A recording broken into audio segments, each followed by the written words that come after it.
She lost everything in one night: her husband, her honor, even the name she'd carried for 10 years. But instead of giving up, she disappeared. And 6 months later, when she walked back into that room, no one recognized her. Not because she'd changed her appearance, but because beside her was the man all of Miami feared to even mention. This is the story of a woman who didn't choose revenge. She chose something far more terrifying. Please like, comment with the city you're watching from so I know how far this story has progressed. And watch until the end, because the ending will leave you breathless. The night Evelina Royce signed the divorce papers, she didn't cry. That was the part nobody understood. Not the attorney who slid the documents across the mahogany desk with the careful, rehearsed neutrality of a man who had witnessed too many endings to be moved by them. Not the paralegal sitting in the corner who kept glancing at Evelina with something between pity and fascination, as though she expected the elegant woman in the ivory blouse to shatter into something more satisfying. And certainly not Grayson Vale, who stood near the floor-to-ceiling window overlooking Brickell Bay, with his hands in his pockets and his jaw set, at that particular angle he always used when he had already decided how a situation would end before it began. He had expected tears, maybe even begging. Evelina knew that. She had known it from the moment she walked into the room and saw the slight flicker of anticipation behind his eyes, that small, ugly thing that powerful men carry when they've grown too accustomed to watching people collapse beneath the weight of their decisions. She didn't give him that. She picked up the pen. She signed her name with the same steady hand she used to sign charitable donation forms and catering contracts and the hundreds of other invisible tasks that had kept Grayson Vale's world running smoothly for a decade.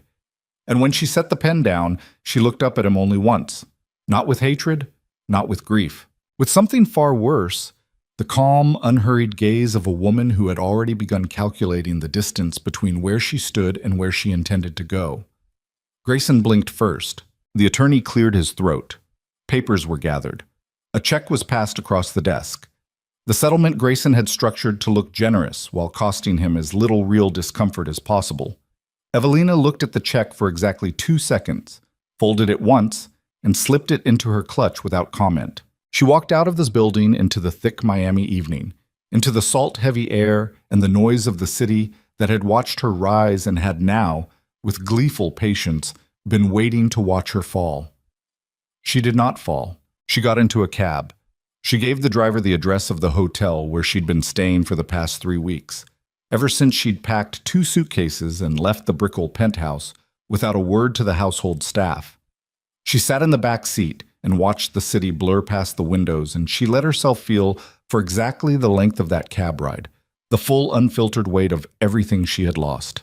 Not the money, not the address, not the social calendar, or the charity board seats, or the invitations to events she had never actually wanted to attend. She mourned something smaller and more devastating than all of that. She mourned the version of herself that had believed love was enough to make a man see her clearly. By the time the cab stopped, she had finished mourning. She paid the driver, stepped out onto the sidewalk, and went upstairs to figure out what came next. What came next, it turned out, was Chicago in January. It wasn't a plan so much as a retreat. Evelina had grown up in Chicago before Miami had gotten its hooks into her, before Grayson's world had pulled her south and further south until she had almost forgotten what cold felt like. She still had an apartment there, technically. A small place in the West Loop that she'd held on to against Grayson's repeated suggestions that she sell it. One of the few decisions she'd ever made purely for herself, and one of the few he had never quite managed to argue her out of. She flew back on a Tuesday in late November carrying 2 bags and the settlement check she hadn't cashed yet. She didn't tell anyone she was leaving Miami. She didn't write a goodbye to the women in her social circle who would have called it dramatic, or to the ones who would have called it brave, or to the ones, and there were more of these than she'd ever admitted, who would have simply been relieved that her particular brand of quiet competence was no longer present to make their own performances look threadbare by comparison. She just left. The Chicago apartment smelled like dust and old wood and the memory of a person she had been before she had made herself into exactly what Grayson needed her to be. She opened the windows despite the cold. She bought groceries from the corner store and made coffee in a pot she found at the back of the cabinet, and she sat at the kitchen table for a long time without doing anything at all. It took her almost 2 weeks to start feeling like herself again. She wasn't entirely sure who that self was. 10 years of careful self-editing will do that to a person. But she started small, sleeping when she was tired instead of when it was socially acceptable, eating what she wanted instead of what photographed well at fundraising dinners, walking through the city for hours with no agenda and no company, and no one watching to evaluate whether she was representing the Vale name with appropriate dignity. She started to breathe differently, deeper, slower, like something in her chest had unclenched. She got a job. Nothing that would have made sense to anyone who knew her from Miami. She started consulting part-time for a small private wealth management firm on Michigan Avenue, helping ultra-high net worth clients structure philanthropic portfolios. It was quiet work, detail-oriented. It required her to be exactly as sharp as she actually was, rather than exactly as manageable as Grayson had preferred. She was better at it than anyone she worked with expected, and she took a controlled, private satisfaction in that. She started working out. Not the polished, curated fitness routines of her Miami life, the personal trainer, the Pilates studio, the carefully timed morning runs along the bay that were as much performance as exercise. She found a boxing gym 7 blocks from her apartment, and she started going 3 evenings a week, and she was terrible at it at first, and she didn't care. There was something she needed from the physical recklessness of it, from the requirement to be present and reactive, and willing to take a hit rather than deflect it gracefully. She went home to her apartment after those evenings with bruised knuckles and sweat in her hair, and she felt, incrementally, more solid, more real. She did not date. She was not ready for that, and she knew it, and she had finally gotten to a point in her life where she was no longer willing to pretend she was ready for things she wasn't. She kept to herself. She read. She worked. She walked. She was, for the first time in a very long time, simply existing, without an audience, without a role, without anyone else's narrative shaping the edges of her own. And then, on a Thursday night in January, everything changed. Bam. She had been at a hotel bar on the Magnificent Mile, waiting to meet a client for a late working dinner. The client, a hedge fund manager with a habit of running 40 minutes behind schedule and a complete lack of awareness that this was a problem, had texted to push their meeting back, and Evelina had ordered a glass of wine and settled into a corner seat with her laptop and the kind of focused patience that comes from years of waiting for men who believed their time was more valuable than yours. The assassination attempt happened at 9:47 p.m. She heard the cars first, 3 of them, moving too fast down the snow-covered street outside the hotel's revolving doors. Engines over-revved in a way that sounded wrong, even through the glass and the ambient noise of the bar. Then the shots. Later, she would think about the specific quality of the silence that followed the first burst of gunfire. That stunned, compressed half-second before the bar erupted into screaming and overturned chairs and the particular chaos of a crowd that doesn't know which way to run. She would think about the way her body had moved before her mind had finished processing what was happening. The old instinct from years of Grayson's corporate world: when crisis arrives, you don't freeze, you act, you manage. She had been near the entrance when it started. She dropped behind the marble bar top, and then, through the floor-to-ceiling windows, she saw him. A man had been thrown from one of the vehicles, or had thrown himself, she couldn't tell, and was moving along the building's exterior wall, one hand pressed against his side, leaving dark smears against the pale stone. He was tall, broad-shouldered, dressed in a suit that had been expensive before someone had put at least one bullet through the lower left side of it. He was moving with the controlled, purposeful economy of someone who had been trained to function through pain, but he was losing ground. She could see it in the slight drag of his left foot, in the way his breath was coming out in visible white bursts that were too rapid, too shallow. 3 men with guns came around the corner of the adjacent building. Evelina didn't think about it. That was the truth she would return to later. There was no calculation, no weighing of risk, no internal debate. She shoved the hotel's side door open, grabbed the wounded man by the arm, and pulled. He was heavier than she expected. Much heavier. He resisted for exactly 1 second, a full-body flinch of instinct, like an animal that's been hurt enough times that even help registers as threat. And then his eyes found hers and something shifted, some rapid internal assessment she could feel rather than see, and he let her move him. She dragged him behind a concrete support pillar near the loading bay entrance as the 3 men came around the corner. More gunfire. Something hit the wall above them and showered them with powdered concrete. She pulled the man further, around the corner of the loading bay, behind a massive steel delivery container, and they hit the ground together in the narrow, frozen gap between the container and the wall. His breathing was ragged. She pressed her hand against his side where he was holding his, felt the soaked fabric, the heat of blood in the cold air. "How bad?" she said. He turned his head and looked at her. His eyes were gray, a particular shade of gray that was almost colorless, like February ice over deep water. He had a wide jaw and a scar that ran along his left cheekbone, and a face that had been handsome once, and had been through enough that it had moved beyond handsome into something harder and more interesting and considerably more frightening. "You shouldn't have come out here," he said. His voice was low, controlled, despite everything. "That's not what I asked." A beat.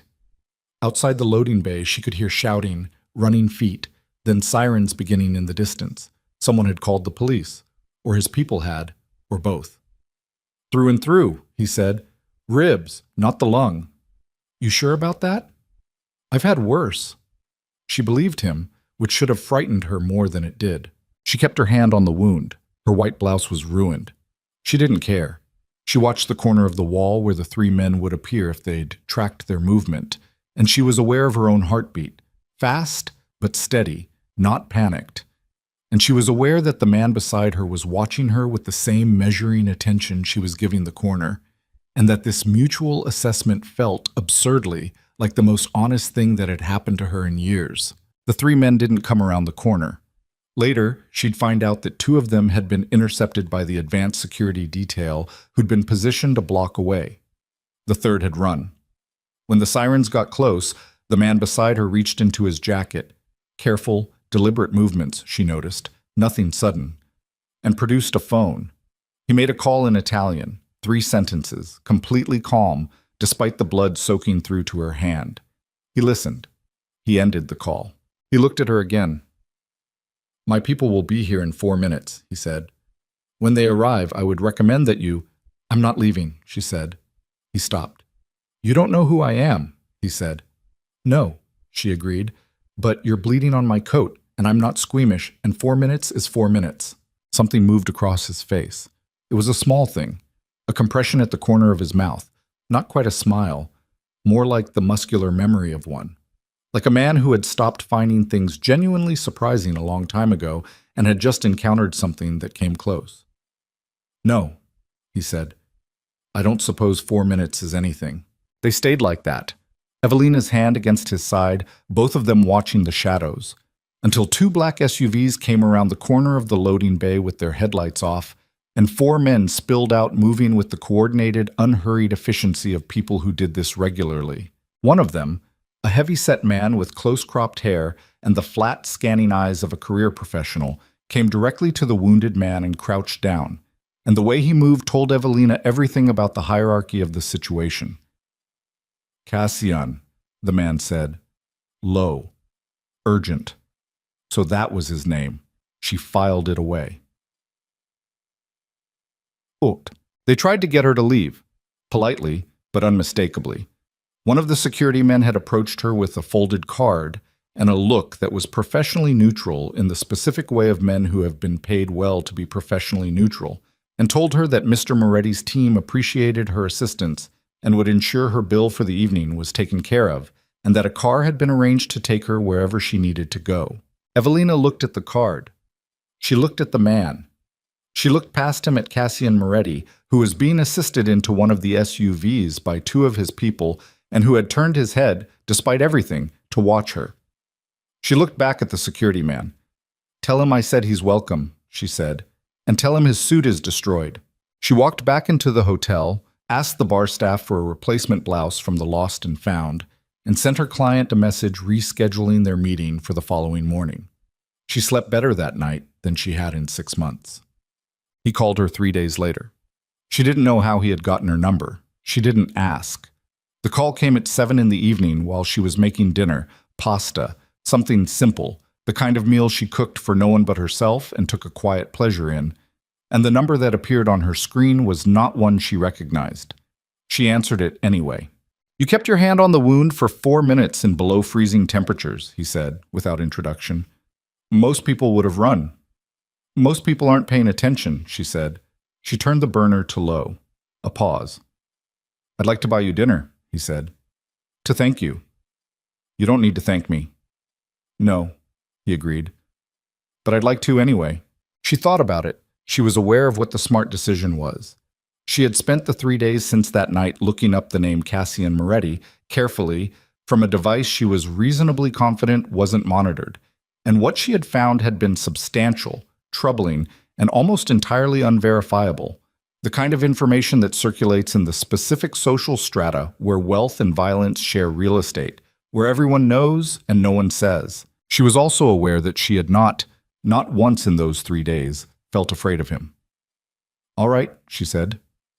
The restaurant was a private room in an Italian place on the Gold Coast that didn't appear on any review platform and probably didn't need to. The food was extraordinary in the understated way of places that cook for people who have eaten everywhere and can no longer be impressed by spectacle. The wine was from a producer she recognized from a trip to Tuscany she'd taken in her early 20s, before Miami, before Grayson, before she had started curating her preferences to align with someone else's taste. Cassian Moretti looked different, cleaned up, and fully functional. He was wearing a charcoal suit, new, she noted, his tailor must have been fast, and the scar on his cheekbone was less visible in the warm lighting. He was sitting very still when she arrived, the kind of stillness that wasn't relaxation, but rather a very advanced form of controlled readiness. And he stood when she entered the room with a formality that surprised her, because it was genuine. You look better without the blood, he said. So do you, she said, and sat down. He asked her questions. Real ones. Not the social performance questions she had grown accustomed to in Miami, the ones designed to signal interest while collecting information for future leverage. He asked about the wealth management work, and when she explained it, he listened in a way that told her he already understood more about it than he was letting on, and she found that she didn't mind being seen through. It was a relief, actually, to be with someone who didn't require her to perform smaller than she was. At some point, mid-conversation, somewhere between the second course and the wine she'd barely touched, he said, without particular emphasis, I should tell you what I am. She looked at him steadily. I know what you are. His eyes settled on her face. And? And I came to dinner anyway. A longer pause this time. He turned his wine glass once, slowly, between his fingers. Most people, he said, are afraid of me. I noticed that. You're not. She thought about this honestly, because he seemed like a man who would notice if she was performing an answer rather than giving one. No, she said, but I think that's probably its own kind of problem. Something shifted in his face again. That same muscular memory, that almost smile, but deeper this time, reaching the gray eyes for just a fraction of a second before he reined it back. I am not a good man, he said. The directness of it was almost startling. Evelina picked up her wine. Beneath the table, she pressed one hand flat against her knee. A private gesture, invisible, a small act of steadying. She thought about 10 years of a man who had been relentlessly charming and fundamentally dishonest. She thought about the quiet, grinding work of loving someone who treated your clarity like an inconvenience. She looked at Cassian Moretti, this dangerous, complicated, deliberately truthful man, and she said calmly, I'm not looking for a savior anymore. The room was quiet. Outside, the city moved.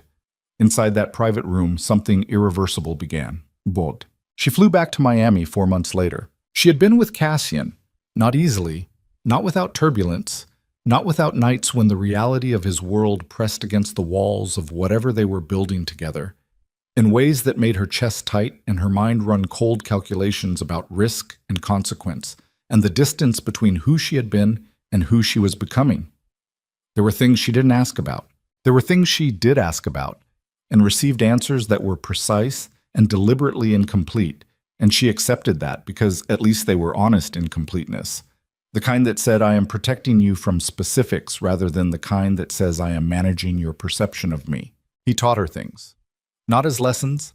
He was not a man who taught by lecturing, but over 4 months of proximity and attention, she absorbed the way he read rooms, the way he sat with silence rather than filling it, the way he understood that power in its most durable form had almost nothing to do with noise. He also listened to her, in the particular way that tells you a person is tracking not just your words, but your reasoning, your history, the specific shape of your intelligence.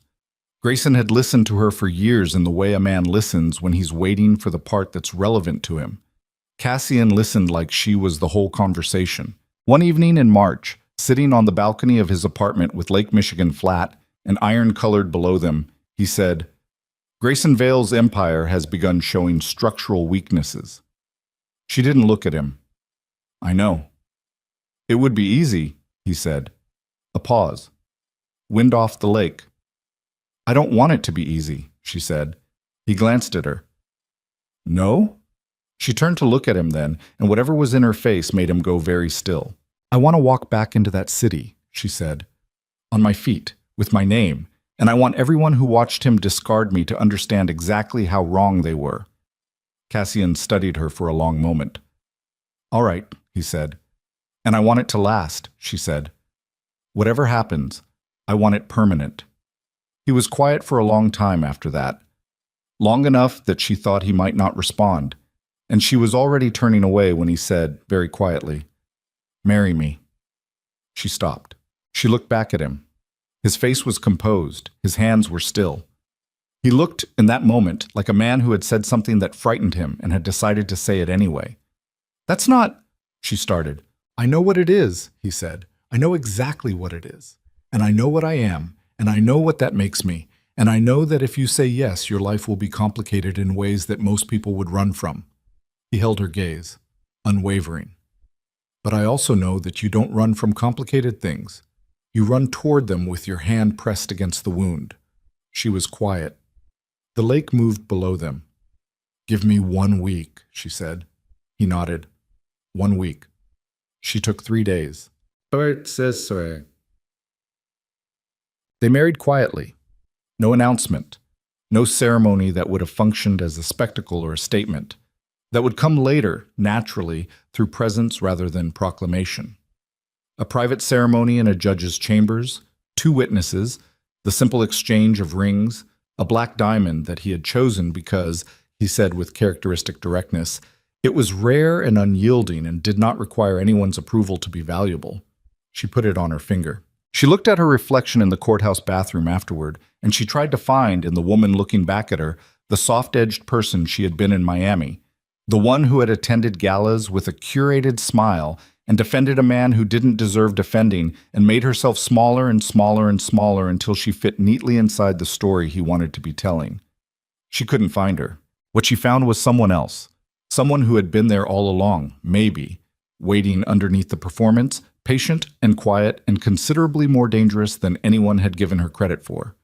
She dried her hands. She walked out. And 4 weeks later, Evelina Moretti flew back to Miami. The Black Orchid auction was the right event for a return. She had known that the moment Cassian mentioned it, one of the city's most exclusive underground charitable events, the kind that existed in the productive tension between philanthropy and spectacle, where powerful people competed to be seen giving money to causes they may or may not have actually cared about. She had attended it 3 times as Grayson Vale's wife. She had organized the seating chart for one of them. She knew the room. She knew the people in the room. She knew, and this was the part she had turned over quietly in her mind during the weeks of preparation, that she was walking back into a space where every person present had formed an opinion of her, and most of those opinions had been shaped by Grayson's version of events, and all of them were wrong. She had chosen the dress with deliberate care, silver black satin, floor length, constructed to move rather than constrain. Diamonds at her throat. Not Grayson's diamonds, which had been returned with everything else, but pieces she had acquired herself over the past months, chosen because she liked them, rather than because they photographed well at charity dinners. The black diamond ring on her left hand, her hair back, her face steady. Cassian had looked at her when she was ready and said nothing for a moment. Then, "You're about to terrify everyone in that building." "Good," she said. He almost smiled. "Good," he agreed. The car was waiting. The city was hot and luminous outside the window as they moved through it, and Evelina sat with her hands in her lap and felt something she hadn't felt in a long time: anticipation without dread. The pure, forward-leaning weight of a woman moving deliberately towards something she had chosen rather than away from something she feared. The obsidian black ballroom doors opened, and Evelina Moretti walked back into Miami. The silence that fell across the room was immediate and total, the kind that happens before the brain is finished telling the mouth what to say. She felt it, felt every eye, every recalibration, every rapid internal adjustment as people processed the sight of her, changed, composed, undeniably present, and beside her, one hand resting at the small of her back with the quiet authority of a man who had claimed a territory and was under no obligation to justify it to anyone: Cassian Moretti. She watched Grayson Vale across the ballroom, watched the moment he saw her, watched the glass in his hand slow and then stop moving, watched the color shift in his face, watched the man who had believed she was broken try and fail to reconcile the woman standing in that doorway with the woman he thought he had discarded. She didn't smile at him. She didn't acknowledge him at all. She let the room do it for her. And somewhere in the back of her mind, beneath the composure and the diamonds and the years of work that had brought her to this exact moment, a door she had been holding closed for 6 months swung open just slightly, enough for her to feel the cold air behind it, the unfinished business, the reckoning that had not yet fully arrived. Grayson was moving toward her through the crowd. She kept her face still. She had waited 6 months for this. She could wait another 60 seconds. Grayson Vale moved through the crowd the way he always moved through crowds, with the practiced ease of a man who had spent 20 years learning that space was something you claimed rather than waited for. People shifted without quite knowing why. Some reflex in them, trained by years of proximity to money and the particular social gravity of men who had a lot of it, opened a path before he reached it. He was good at that.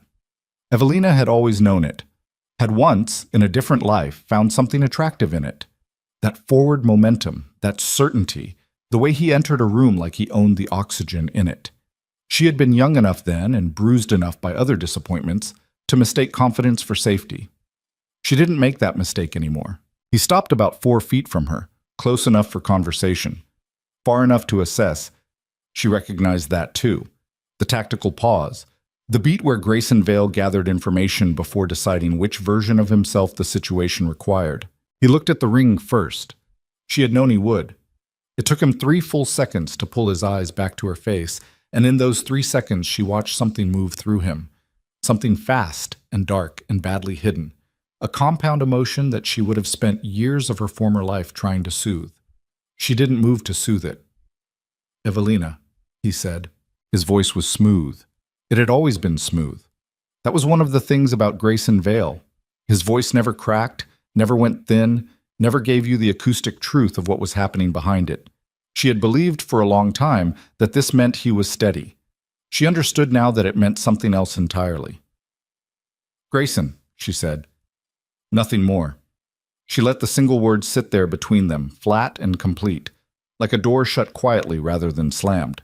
His eyes moved, involuntarily, she could tell, the kind of flicker that happens before the practiced exterior catches up with the honest instinct.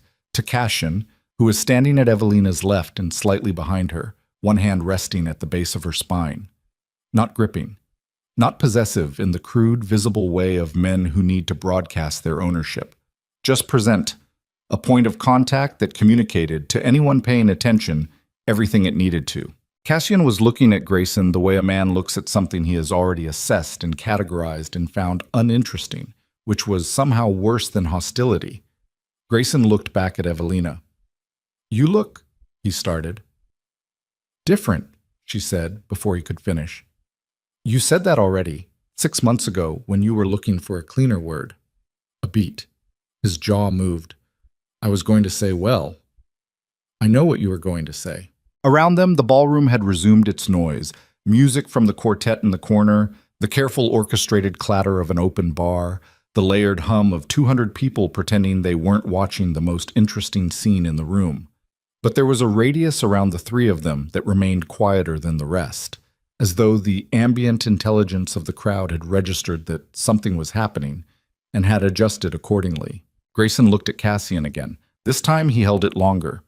an attempt at the kind of leveling, unimpressed stare that Grayson used in boardrooms when he wanted to establish dominance before a negotiation began.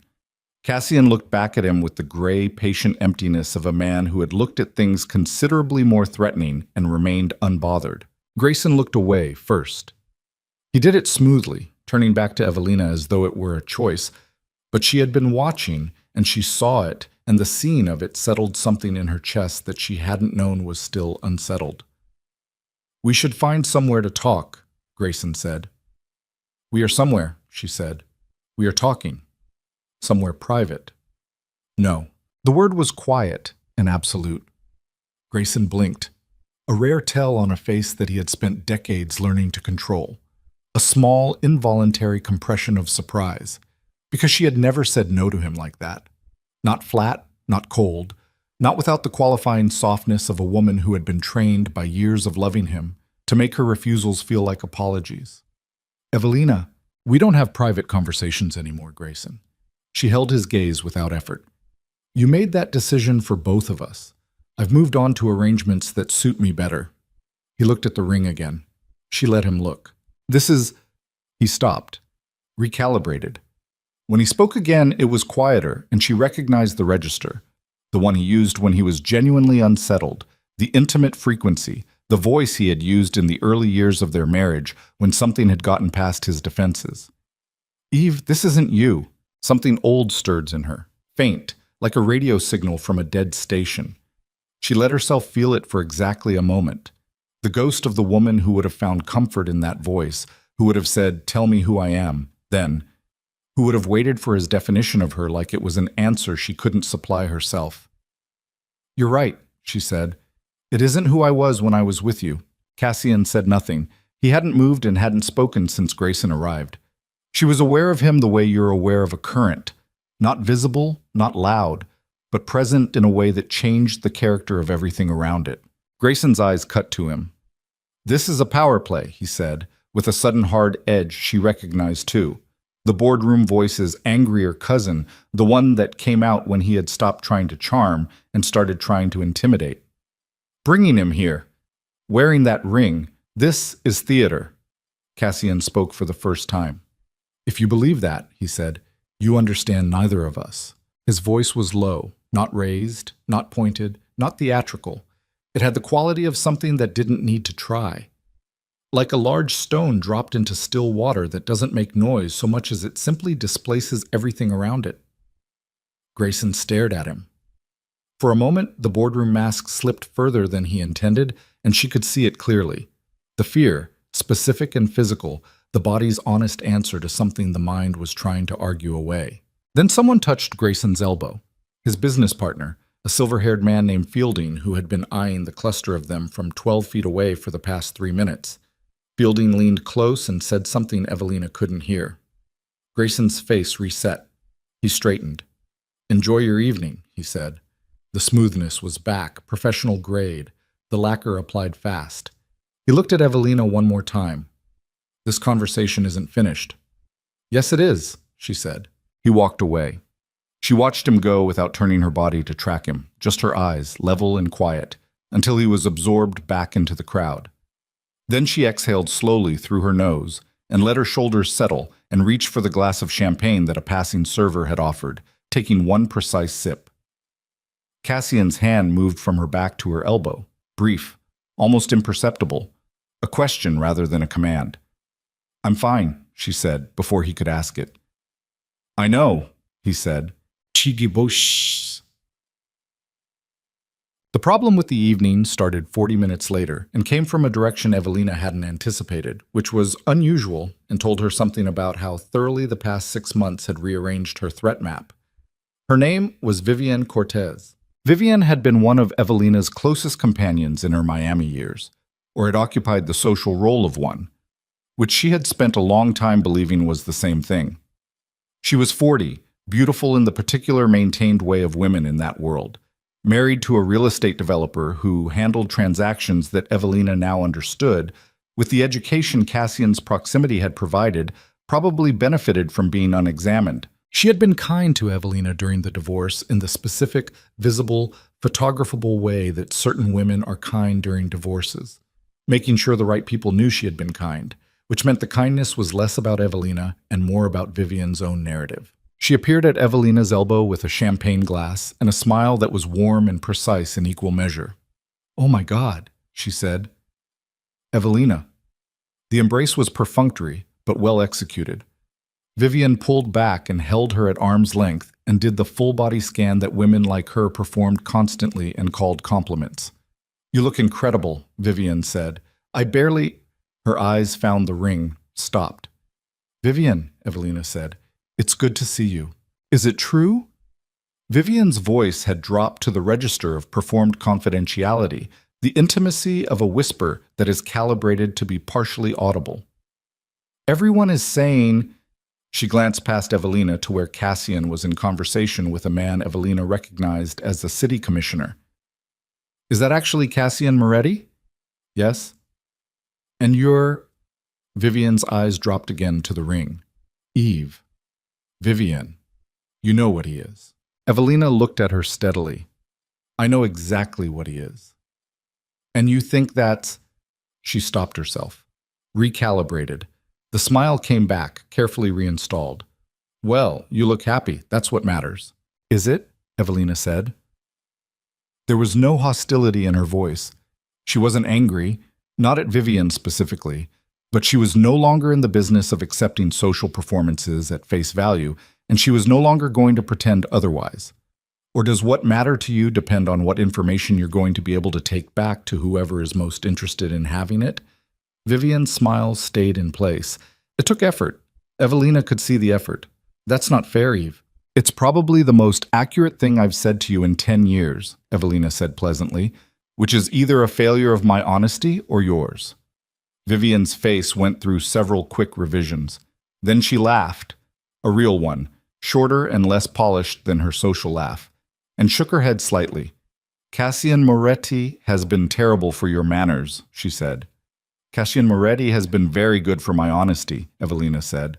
Vivian left a few minutes later, gliding back into the crowd with her champagne and her smile and her information, and Evelina watched her go and felt something she identified after a moment as relief.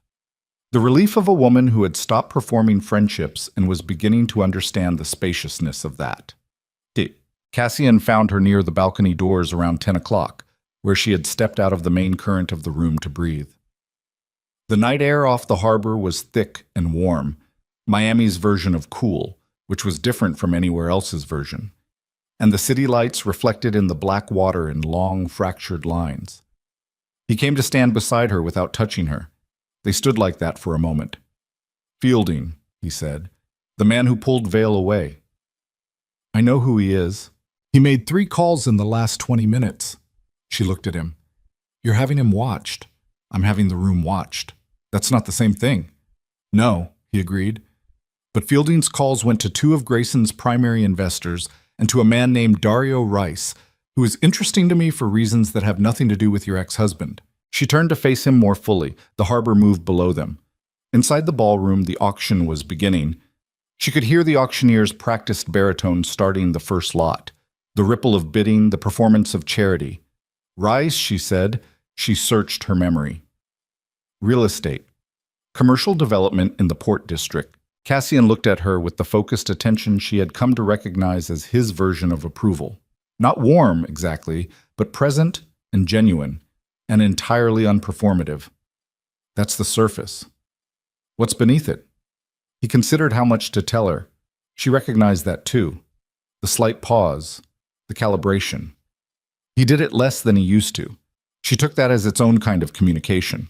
"Reese has been moving money through port-adjacent properties for 2 years, Cassian said. "The money doesn't belong to Rice. I've been patient about it because patience is more productive than speed in these matters. But if he's in conversation with Grayson's people tonight, then Grayson's financial trouble isn't just structural," Evelina said. A beat. "No," Cassian said. "It isn't." She looked back at the harbor. Something was shifting in her understanding of the evening. The dimensions of it rearranging, the way a room looks different when you turn a light on and realize the furniture is arranged differently than you thought in the dark. "He's in deeper than I knew," she said. Not a question. He always was, Cassian said. He simply borrowed from sources that were willing to be invisible while things were going well. And now? Now things are not going as well. She absorbed this. The harbor moved. Inside, a lot sold for something in the high six figures, and the room applauded with the crisp, appreciative sound of people who spend money as a form of self-expression. He came to this event tonight knowing you'd be here, she said. She was working it out as she spoke. He had to have known. Vivian, Fielding, half the people in that room, they would have told him. Yes. So he came anyway. Yes. Which means he's more desperate than he's showing. Cassian said nothing, which was its own answer. She pressed her hands flat against the balcony railing. The iron was warm from the day's heat, stored and releasing slowly into the night. She thought about Grayson Vale, not with the old grief, which had finished its work and left her, but with the new, colder clarity she had developed in its absence. She thought about a man who had built an empire on borrowed weight and borrowed money and borrowed confidence, who had spent a decade with the most capable person in his life and had never understood what he actually had. She thought about what Cassian had said 3 months ago on a different balcony overlooking different water. It would be easy. And her answer. She thought about what she wanted. I want to go back inside, she said. Cassian looked at her. I want to bid on something, she said. Something significant. A pause. Anything specific? She turned from the harbor. The Delacroix building. It's being auctioned as a development right tonight. I saw it in the catalog. Port adjacent. Rice has been the expected buyer for 6 months. She met his eyes. I want to buy it. Cassian was still for a moment. Then something moved in his face, something that was more than the almost smile, something she hadn't seen often. A quality of genuine and unguarded interest, like a chess player watching an unexpected move on a board he thought he had fully mapped. That will make Rice very unhappy, he said. I know. It will also make him dangerous. I know that too. He held her gaze for another moment. The city pushed its noise and light up around them from below. Then he straightened and adjusted his cuff and extended his arm. Then let's go inside, he said. The bidding on the Delacroix development right started at $800,000 and moved quickly. Rice's proxy, a thin-shouldered man in a gray suit who had been stationed near the front of the room since the auction began, pushed it to $1.4 million in 3 efficient raises that communicated experience and predetermined authority. The room followed the trajectory with the casual, informed attention of people who understood the subtext. Rice was buying. Rice always bought the port-adjacent properties. This was already decided. Evelina raised her paddle. 1.6. The thin-shouldered man glanced back toward the part of the room where Rice was standing. A look passed between them. Rapid, tight, recalibrating. 1.7. She raised the paddle again. 1.9. She was aware of the attention shifting in the room, not all at once, but in waves. The ripple of recognition spreading outward from the people nearest her who could see her face, who could see whose hand was resting at the small of her back, who could do the math on what a counterbid from Evelina Moretti meant in terms of what it was actually a bid from. The thin-shouldered man raised again. 2.1. Evelina looked at Cassian, not for permission. They had moved well past the kind of relationship that required her to check, but because she wanted to see his face. He was looking at Rice across the room. Rice was a stocky man in his mid-50s with the kind of weathered, compact face that came from years of transactions in rooms that didn't appear in newspapers. He was looking back at Cassian with an expression that was doing a lot of work to remain neutral. She raised her paddle. 2.5. The thin-shouldered man did not counter. The auctioneer's voice moved through the standard cadence, going once, going twice, and in the silence between going twice and the hammer fall, Evelina heard, very clearly, the specific quality of a room that has understood that something has shifted and is waiting to find out how much. The hammer fell. She lowered her paddle. Around her, the room processed. Conversations restarted at a different frequency. She could see people leaning toward each other. The specific lean of people exchanging information they consider significant. She saw Vivian across the room, watching her with an expression that had moved past performed warmth into something more honest and less comfortable. She saw Fielding say something to Grayson with an urgency that Grayson's composed expression couldn't quite contain. She saw Rice. He was looking directly at her, not at Cassian, at her. And the look on his face was not the look of a man who had lost a bid at a charity auction. It was the look of a man who had just recategorized something, who had filed a piece of information in the folder that mattered most to him and had closed it and was thinking about next steps. Cassian's hand moved to her back again. "Don't look at him too long," he said, very quietly, for only her. She dropped her eyes to her paddle. She set it down on the table beside her with measured care. "He's going to come for me," she said. Not alarmed, not asking, just stating. "Not tonight," Cassian said. But, he agreed. She nodded once. She picked up her champagne. She turned back to the room and the evening and the 100 other conversations that were happening and would happen before they left this building, and she held herself straight and still and present, exactly as she had trained herself to do. It was not until they were in the car afterward, the city moving past the windows, the harbor receding behind them, the night thick and salt damp and ordinary, that she felt the first real pressure of what she had done. Not regret. That wasn't what it was. It was the feeling of a door that only opens one way clicking shut behind her, the point past which the path behind you no longer exists. She had known it was there, had walked toward it deliberately, had chosen to step through it with open eyes.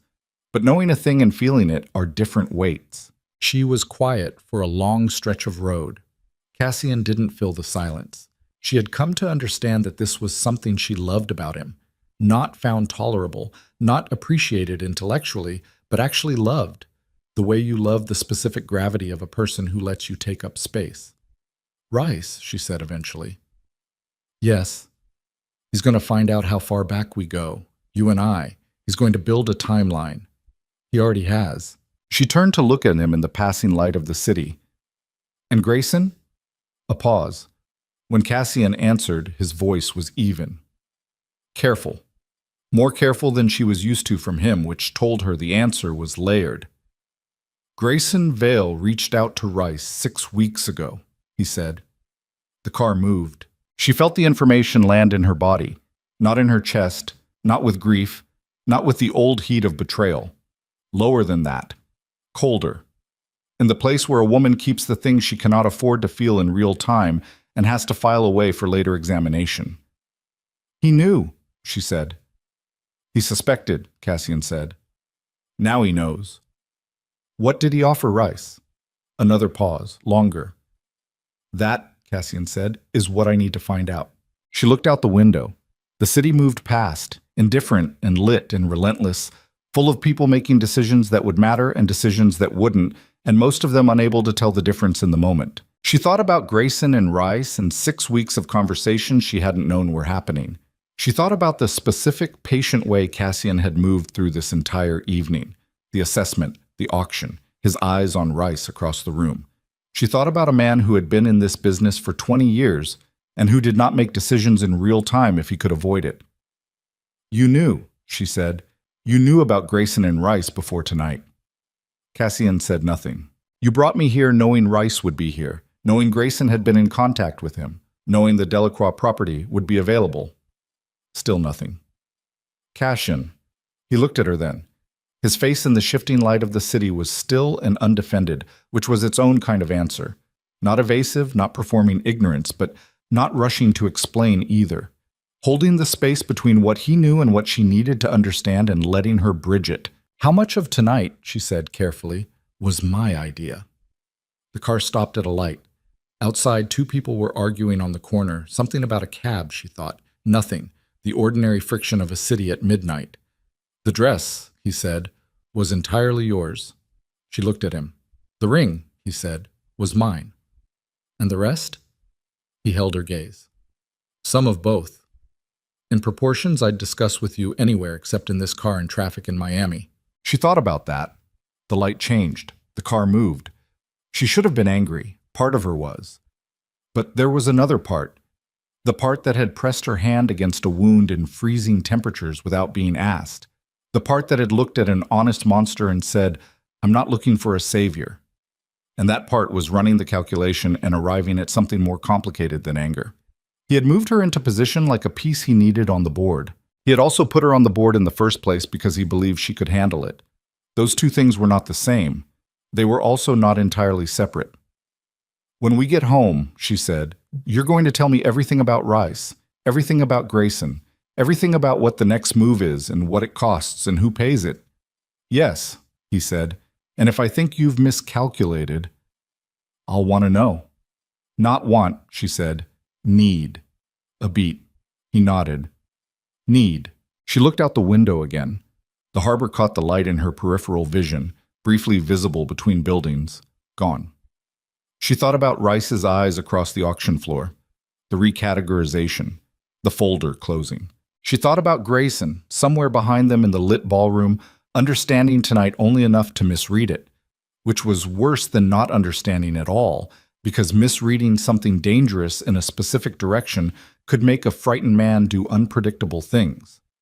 She thought about the door behind her, the one-way door, the specific permanent quality of the last 6 hours. There was a name for this moment, she thought. The military had one. The point of no return.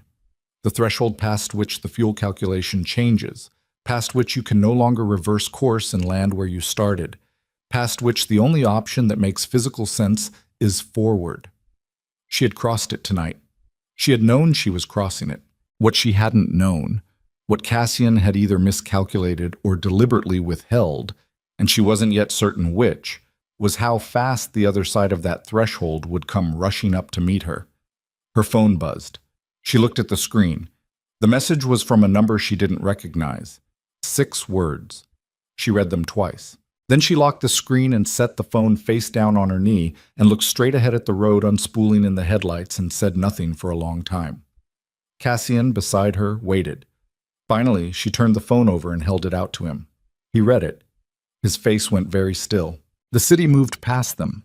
The night moved past them. Somewhere behind them in the lit ballroom, something was already beginning that neither of them could now stop, only shape. And shaping it would cost things neither of them had finished counting. She took the phone back. She looked at the 6 words one more time. "I know what you did in Chicago." Cassian held the phone for 11 seconds. She counted. Not consciously. It was the kind of counting the body does on its own when the mind is too occupied with other calculations to monitor itself. 11 seconds of him looking at the screen with the particular stillness that she had learned to read as the outward surface of something moving very fast underneath. Then he handed it back. He didn't say anything immediately. The car moved through the city, and the driver, a man named Ortega, who had been with Cassian for 8 years and who understood, with the professional precision of someone whose continued employment depended on it, that some rides required absolute silence, kept his eyes on the road and his hands at 10 and 2, and gave no indication that anything in the back seat had changed. "How many people knew we were in Chicago?" Evelina said. It wasn't quite a question. "On my side," Cassian said. 6, including Ortega. She looked at the back of Ortega's head. He didn't move. "On mine," she said. "Nobody. I didn't tell anyone I was in Chicago." "Your firm, the client meeting. I rescheduled by text. I didn't say where I was calling from." She turned the phone over in her hands. The screen stayed dark. "I know what you did in Chicago, not what happened. What you did." She paused. "That's specific." "Yes." "Whoever sent this knows Chicago was my action, not yours." Cassian's head turned toward her by a fraction. She felt it rather than saw it. The slight reorientation of his attention, the recalibration. "You noticed that," he said. "You noticed it too." Immediately. She looked at the phone. 6 words, clean, short, no number attached to a name in any contact list she'd ever maintained. A burner, obviously. The kind that left a vapor trail if you knew where to look. And she had spent enough time adjacent to Cassian Moretti to understand that knowing where to look was the relevant skill set. "Can you trace it?" "Luca is already working on it." She hadn't seen him make a call. She hadn't seen him text. She looked at him. "While I was reading it the second time," he said. She nodded. She set the phone in her clutch and closed the clasp with a small, precise click. She pressed her hands flat on her thighs and looked out the window and let herself, for the length of 3 breaths, be completely uncertain. Not performing composure, not reaching for it, just letting the uncertainty sit in her chest like cold water and acknowledging its temperature. The 3rd breath out, she was done with that. Tell me about Chicago, she said. The parts you know that I don't. The mansion was quiet when they arrived. Staff had been dismissed for the evening. Cassian ran a tight, professional household that understood the distinction between nights when their presence was required and nights when it was the opposite, and this had been designated the latter before they'd left for the auction. The oceanfront rooms were dark except for the automated lighting that traced the path from the entrance to the main living area, and outside the glass walls the harbor moved in its slow and different way, lit from below by the city's ambient glow. Cassian poured 2 glasses of water. Not scotch, not wine. Water. She noticed this. It meant he wanted his mind sharp, which meant the conversation they were about to have required it. He set 1 glass in front of her at the kitchen island and kept one in his hand and stood across from her and looked at her with the directness that she had come to understand was his version of respect. The willingness to hold difficult eye contact rather than let his gaze drift to the middle distance where it would be easier for both of them. The night in Chicago, he said. The men who came for me. The 3 who followed us to the loading bay. The attempt was coordinated across 4 positions. What you saw was one element. The primary vehicle was disabled 2 blocks north. That's where the bulk of the exchange happened. 3 of my people were injured, 1 critically. She absorbed this. She had known there was more. The 3 men in the shot she'd witnessed had not, even in the moment, had the quality of a complete event. But she hadn't asked, and he hadn't offered, and in the weeks immediately afterward, they had both been occupied with other dimensions of their developing situation. Who ordered it? She said. A man named Pavel Kessler. He operates out of New York, primarily financial sector, surface-level legitimate. He and I have had a territorial disagreement regarding certain port operations for approximately 2 years. Had? Cassian's eyes were steady. The disagreement was resolved 4 months ago. She held his gaze. Resolved how? Kessler no longer operates in this part of the world. She understood what that meant. She had understood for a long time what that kind of language meant from this man. She had made a decision during the early months of their relationship about the ledger she was willing to keep and the one she was not, what she needed to know to make informed choices about her own life, and what she was willing to understand as the existing conditions of the world she had walked into. It was not a comfortable line. She had not drawn it pretending it was. And the Chicago connection, she said. The 6 words. Cassian set his water glass down.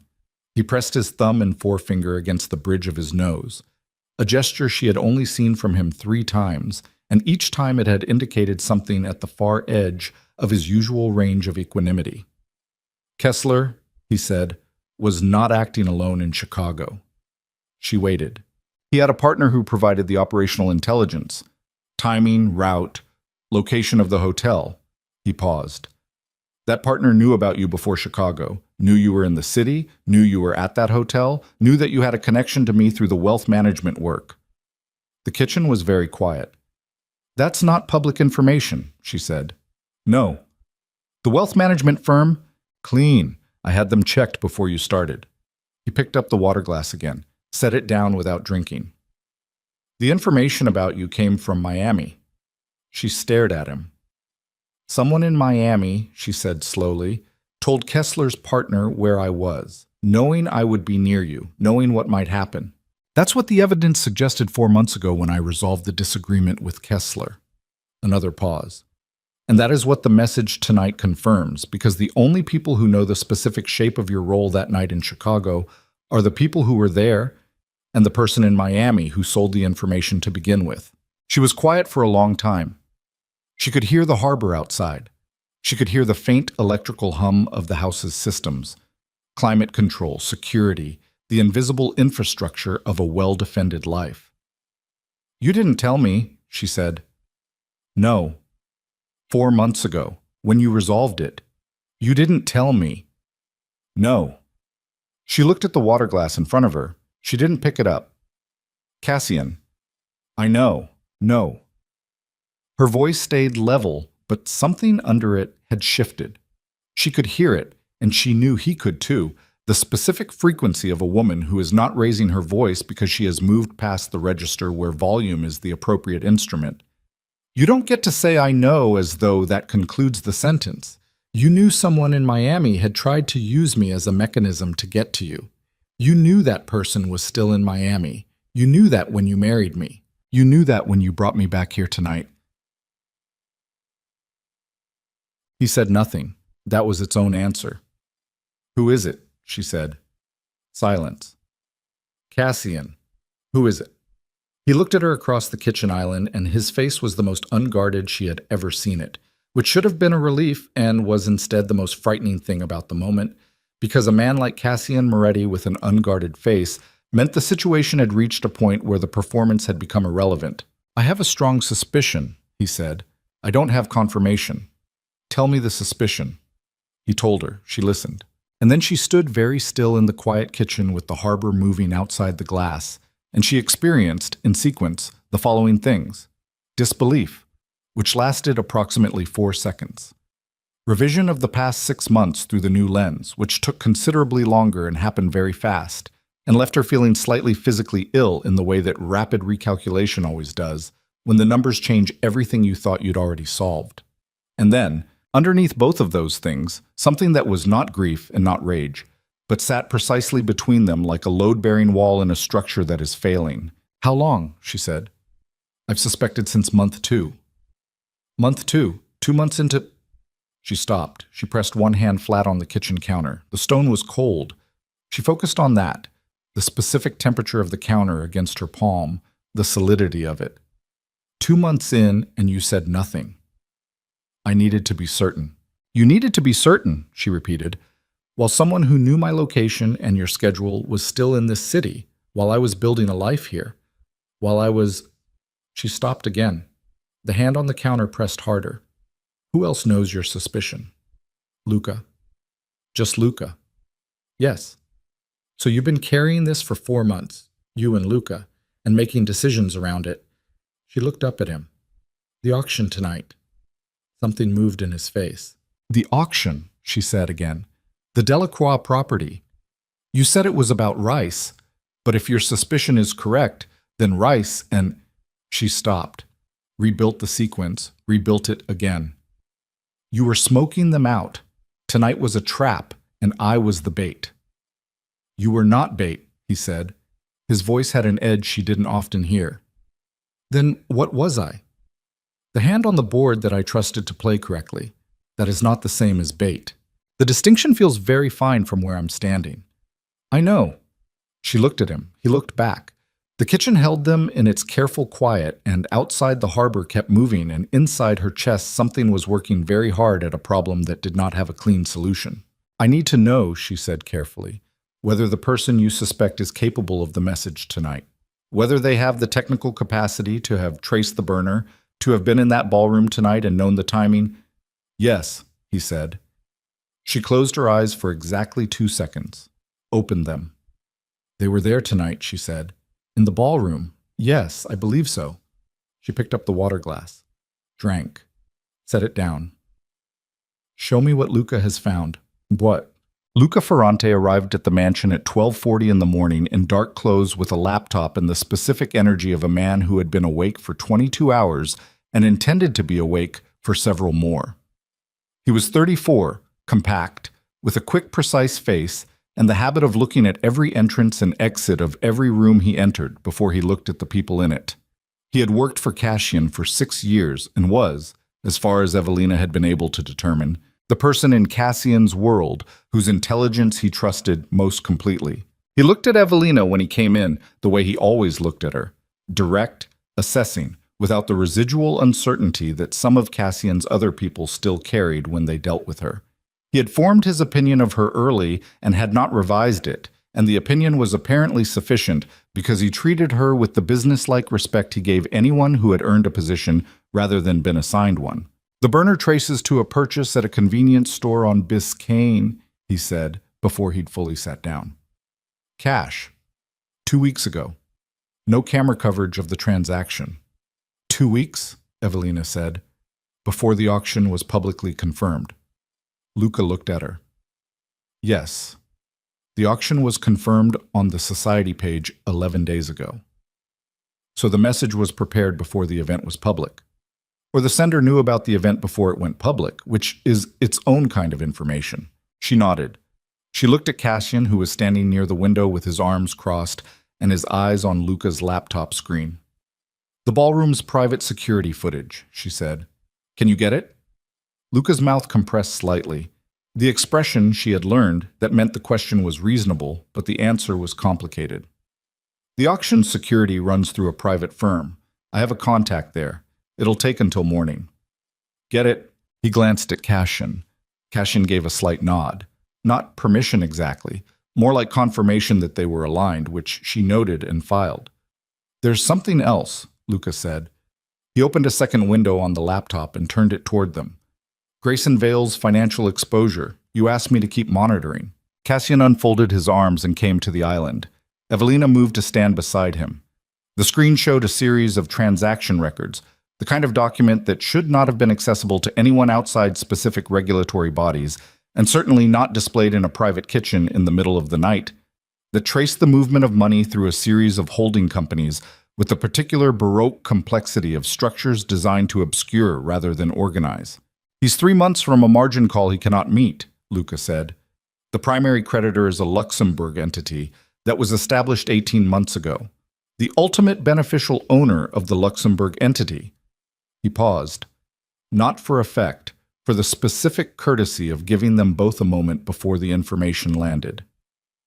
Is Dario Rice? The kitchen was very quiet.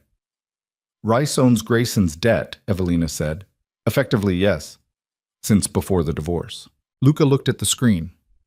The Luxembourg entity was established 22 months ago. Your divorce was finalized 19 months ago. He looked up. So yes, before. She stood very still. She was aware of Cassian beside her, of the fact that he was not looking at her, of the careful quality of his not looking at her. The consideration of a man who understood that some revelations required space and was attempting to provide it without making the provision visible. 22 months ago, Grayson Vale had been in debt to a man connected to the same network that had tried to kill her husband. 22 months ago, while she had been attending galas and defending him during scandals and building his empire behind closed doors, Grayson had been structuring a financial dependency with Dario Rice. 19 months ago, he had divorced her. She thought about this with the cold, systematic focus of someone taking a damaged structure apart to find the load-bearing element. She thought about the timeline. She thought about what a man owning catastrophic debt to a dangerous creditor might be motivated to do, and not do, to protect his position. She thought about what leverage looked like from the inside of a marriage to a man who needed it. She thought about this conversation she'd had with Cassian 3 hours ago in the car, the suspicion he'd shared, the name, and something clicked into place, not gently, the way a heavy lock clicks, with mass and finality and the sound of a door that is just committed to being closed. He knew about Cassian before Chicago, she said. She wasn't asking anymore, she was building. Grayson knew who I was with. He'd been watching me, or having me watched, since I left Miami. And Rice is connected to Kessler's network through 2 intermediaries, Luca said. His voice was carefully flat. I found this 4 months ago as well. She looked at Cassian. You knew Grayson was involved, she said. That's who you suspected. Cassian's face was doing nothing at all. That was its own answer. You suspected my ex-husband fed my location to the people who tried to kill you. In a city I chose independently, on a night I happened to be there. She heard her own voice, steady. She was grateful for that, not because she cared about composure for its own sake, but because she needed her mind working, and her mind worked better when her body wasn't fighting her. And you married me without telling me. I married you, he said, because I was certain of who you were. I was not yet certain enough of Grayson to act, and I did not tell you because why? A pause, long, honest. Because you had just spent 10 years with a man who made decisions about your life without telling you, he said, and I was not. He stopped. In 6 months, she had not heard him stop in the middle of a sentence. I was handling it, he said, badly. She looked at him for a long time. The terrible thing was that she understood it. She could see the architecture of his reasoning, the protection impulse warped by the same thing that had warped Grayson's, the conviction that managing a situation was the same as being honest about it, The fundamental misapprehension that keeping someone safe and keeping someone informed were in conflict. She could see it, and she could understand it, and she could simultaneously hold the knowledge that understanding a mistake was not the same as it not being one. What does Grayson get, she said, if Rice is satisfied, if the debt gets restructured? Survival, Luca said. Financially, the margin call disappears. And what does Rice get? Luca looked at his laptop. He didn't answer. She looked at him. Luca, what does Rice get? Luca looked at Cassian. Cassian gave a very slight nod. Luca turned the laptop screen toward her again. A different document. A name at the top. Her name. She read it. She read the whole thing. It took 4 minutes because it was detailed and she read carefully, and she did not allow herself to react until she had finished. And when she finished, she set the laptop down on the counter with both hands and took one breath and then another, and then said very quietly, "They want me to testify." "Against Cassian," Luca said, "in a federal proceeding. You'd be classified as a material witness with personal knowledge of—" "I know what I'd be classified as." She looked at the document. "This was filed 3 weeks ago." "Yes." "Before the auction?" "Yes." Grayson signed this. She could see his name, his signature, the one she'd watched him write on their divorce papers 19 months ago, with the practiced, legible hand of a man who had been signing important documents his whole adult life. "He went to a federal office and signed a document identifying me as a potential material witness and provided supporting information." "The supporting information," Cassian said, from where he stood near the window, "was fabricated. It won't hold up." "That's not the point." She turned to look at him. "The point is that he did it. The point is that someone told him about Chicago. Someone who knew what happened that night in enough detail to construct a narrative. And he took that information to a federal office and used it to come after me." She felt something then that she had been successfully suppressing for the past 40 minutes. Something that had been building since she read the 6 words on the phone in the car, and she let it surface long enough to identify it, and then she pressed it back down because she needed to be functional, and she intended to be functional, and she was not going to let Grayson Vale, not even now, not even this, be the thing that took that from her. "He's trying to flip me," she said. "He thinks if he can make me afraid enough, I'll trade what I know about Cassian to protect myself." "Yes," Cassian said. "Does he understand that I don't know enough to actually damage you in a federal proceeding? He thinks proximity is knowledge. It usually is, in his world." She looked at the document. Her name, printed in the clean, indifferent font of official documentation. Evelina Moretti, née Royce. The name she had chosen. The name on the ring. The name that someone had decided made her useful, and someone else had decided made her a target. She picked up her phone. She set it on the counter face up. She looked at the 6 words one more time, and then she locked the screen. "The person who sent this message," she said. "The person who knows the specific details of Chicago, who knew my location, who has a connection to Rice's network." She stopped. She rebuilt the logic chain one more time, all the way from the beginning, the way she'd learned to do in the firm on Michigan Avenue, the way you trace money backward through holding companies, not from cause to effect, but from effect to cause, from the present reality back through its own history. She traced it. She found the end of the thread. She pulled. The name she arrived at was not Grayson's. "It's not Grayson," she said. Luca looked at his hands. "He doesn't have the operational capacity," she said. "He's a builder. He makes structures. He doesn't run intelligence. Someone fed him the Chicago information, gave it to him in enough detail to construct the federal document. Someone who was in Chicago.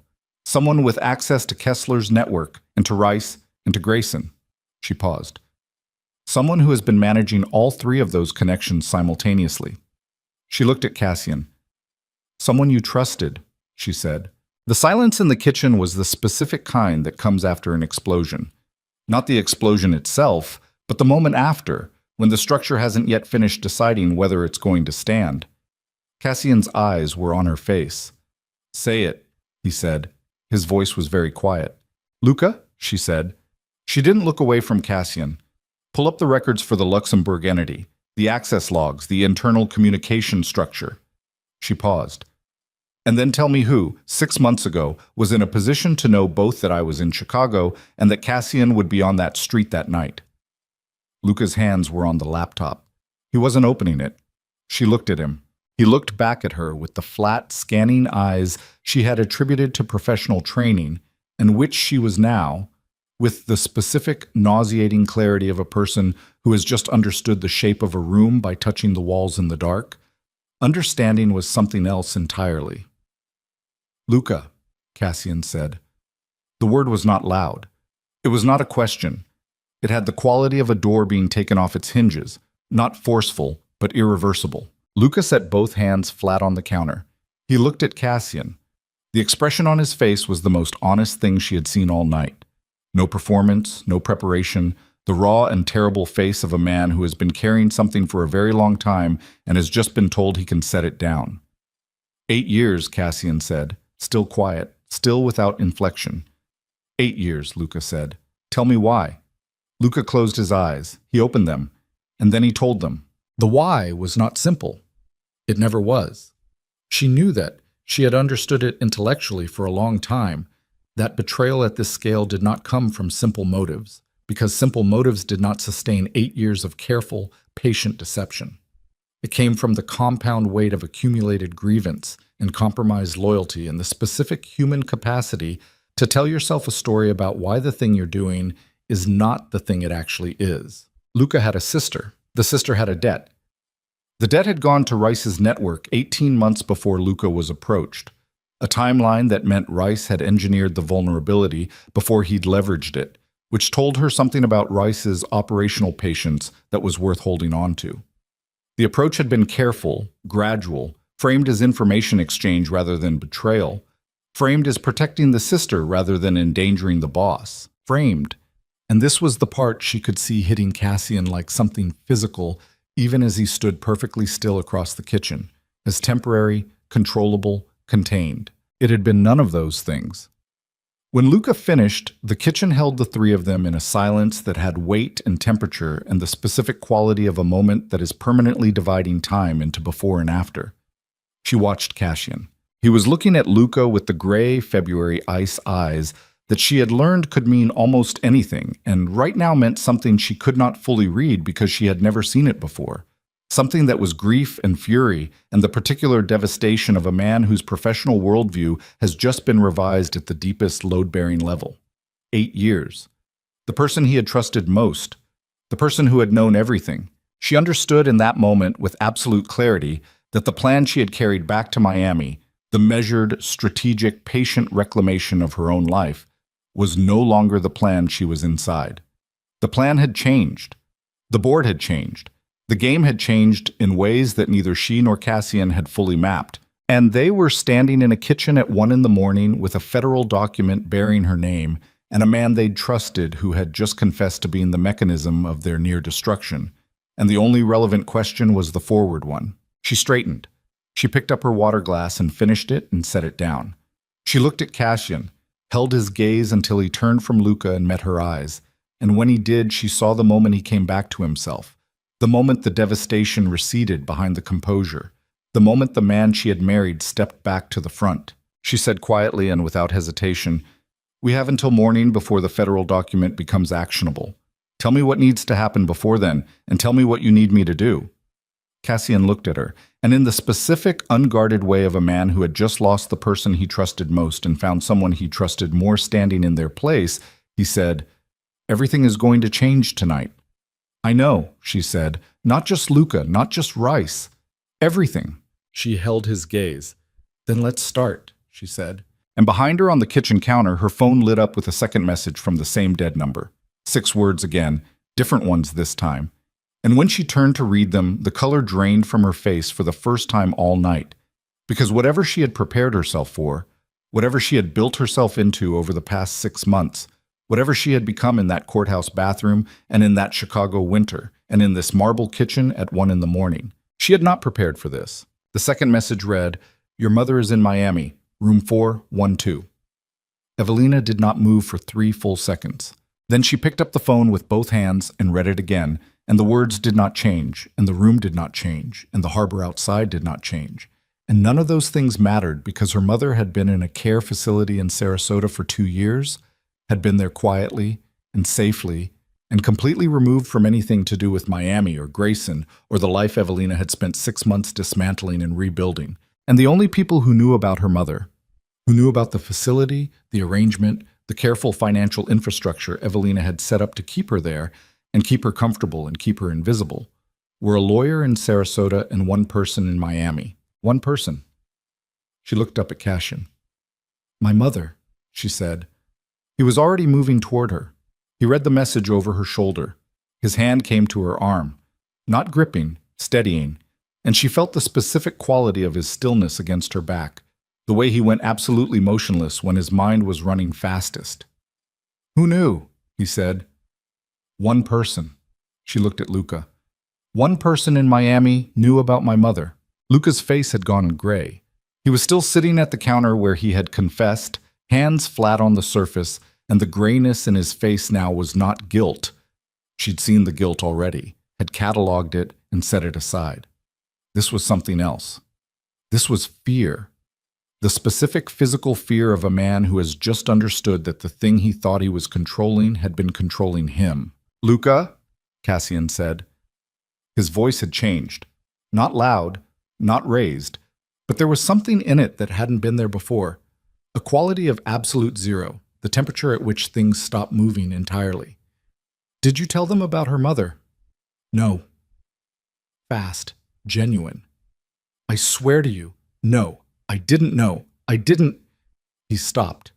His hands pressed harder on the counter. "I didn't know she had a mother in Sarasota. Rice never... That wasn't in anything I gave them." "Then who?" Evelina said. The three of them held the question. She was already thinking through it, already running the list of everyone who knew. The Sarasota lawyer who had no connection to Miami, the facility staff who knew her as Ms. Royce and nothing else, and the one person she'd told in Miami because she'd needed someone to know, needed a human being in this city to hold that information in case something happened to her, in case she needed help. In the early weeks after the divorce, when she'd been raw and frightened underneath the composure and had made exactly one error of trust. "Vivian," she said. The name landed in the kitchen like a stone, because Vivian Cortez, whose husband moved money through structures that benefited from being unexamined, Vivian, who had been kind in the visible, photographable way, Vivian, who had appeared at her elbow tonight with a warm smile and sharp eyes, and who had left with information. Vivian had known about the mother since month 2 of the divorce, when Evelina had been less than herself, and had sat in Vivian's kitchen drinking coffee, and had said, just once, just quietly, "My mother is safe. She's in Sarasota. At least I know she's safe." One sentence. 8 months ago. She put the phone in her clutch. She looked at Cassian. "I need a car," she said. "No." Cassian. Not alone. His hand tightened on her arm. Not tonight, not with Rice activated and the federal document live and Luca. He stopped. He looked at Luca. Something passed between them. Fast, complex. The compressed communication of 8 years that was now permanently reclassified. "Where is she?" he said to Luca. "Room 412 of what?" "I don't know," Luca said. "Find out." Luca had his phone out before Cassian finished the sentence. Evelina moved to the window. She pressed one hand against the glass. The harbor below was dark and indifferent, and the city beyond it was lit and restless, and somewhere in it her mother, 71 years old, early-stage memory difficulties, a woman who had no idea that her daughter had married a man that federal prosecutors found interesting, was in a hotel room on the 4th floor of somewhere, and the people who had put her there were waiting to see what Evelina would do about it. She knew what they wanted her to do about it. That was the calculated elegance of the move. It didn't require her to do anything complicated. It only required her to be a daughter, which was the one identity she had never performed, never edited, never made smaller to fit someone else's narrative. The one thing that was real and ungoverned, and therefore the one lever that actually worked. She breathed. She thought about what Cassian had said. Everything is going to change tonight. She thought about what she'd said back. Then let's start. She took her hand off the glass. "They want me to come to her," she said. "That's the point. They can't compel the federal testimony without a process that takes weeks. But if I walk into that room, they have something immediate, presence, contact. They can document it. They can use it. Yes, Cassian said. So I'm not going to walk into that room as myself. He looked at her. I'm going to walk into that room, she said, as exactly what they think they've already made me, a frightened woman running to protect her mother. She turned from the window. And while I'm doing that, you're going to have everything in place. Every piece, Rice, the federal document, Grayson, all of it simultaneously before morning. The kitchen was very quiet. Simultaneously, Cassian said. Race made the mistake of moving everything at once, she said. He activated Luca and Grayson and the federal document and my mother in the same night because he thought tonight was the moment. He thought the auction, the bid on Delacroix, your exposure, he thought it all broke at once, and he moved everything to capitalize. She held Cassian's gaze. That means he's overextended, and overextended is the only thing I know how to work with. Cassian looked at her for a long moment with those gray eyes that could mean almost anything. All right, he said. The hotel was the Meridian on Brickell. Luca found it in 11 minutes through a contact at a private security firm that monitored hotel registrations for high-net-worth clients. Room 412, registered under a name that was not her mother's, checked in 6 hours ago, before the auction, which meant this had been arranged before the evening began, before the message was sent, before anyone had needed to activate it. Contingency planning, the mark of someone who thought in chess rather than checkers. The drive took 8 minutes. Ortega drove. Cassian sat beside her in the back, and in the confined dark of the moving car, he laid out the framework in the compressed, precise language he used when time was the constraint rather than complexity. Marco and 2 others would enter the hotel from the service entrance before she arrived and secure the floor. Nothing visible. Nothing that announced itself. Positions only. He would be in the lobby when she went up. Not with her, not visible, but present in the way that he was always present in situations he had calculated. Close enough to close the distance fast. She would have her phone in her hand, open channel to Luca, who was simultaneously working 3 things from the mansion: the Luxembourg financial chain, the federal document through a contact in the U.S. Attorney's Office who owed Cassian a debt that had never been collected, and Vivienne Cortez's current location. What do you want me to do with Vivienne? Luca had asked as they were leaving. She had stopped at the door. She had thought about it. Nothing yet, she said. Vivienne is peripheral. She was used because she was useful. What I want is the person who decided to use her. Luca had nodded. She had not looked back. Now the Meridian appeared through the windshield, 40 floors of glass and steel with the anonymous, well-maintained face of a hotel that served corporate travelers and people who needed to be somewhere without being anywhere in particular. Ortega pulled to the curb half a block south. Cassian got out first, walked ahead without looking back, and disappeared through the main entrance. She gave it 90 seconds. Then she walked in. So the elevator was mirrored, and she looked at herself in it and thought about the woman she was walking toward the 4th floor to perform. The frightened woman, the daughter, the one who ran when her family was threatened. She thought about whether she could do it convincingly, whether she could find that woman inside herself after 6 months of building her way out of her. She found her easily. That was the thing about the version of yourself you've worked hard to leave. She doesn't disappear. She waits. She knows you, and when you need her, she's right there, and the performance is not a lie so much as a key you thought you'd melted down that you discover you still have the shape of. 4th floor. The corridor was the beige and gold of hotels that spend on the lobby and amortize on everything else. Room 412 was midway down on the right. She could see light under the door. She knocked. A pause. Then the door opened and a man she had never seen before was standing in it, mid-40s, thick-necked, in a jacket that was doing poor work of concealing the shape of what was under it. He looked at her face. He stepped back without speaking. She walked in. Her mother was sitting in the upholstered chair by the window in her nightclothes, and the sight of her, small and confused and slightly frightened in the way she got now when things were unfamiliar, the particular bewilderment of a mind that had begun losing its reliable access to context, hit Evelina in a place that had nothing to do with strategy or composition or any of the training she'd done on herself over the past 6 months. She crossed the room and crouched in front of the chair and took her mother's hands. "Hi, Mom."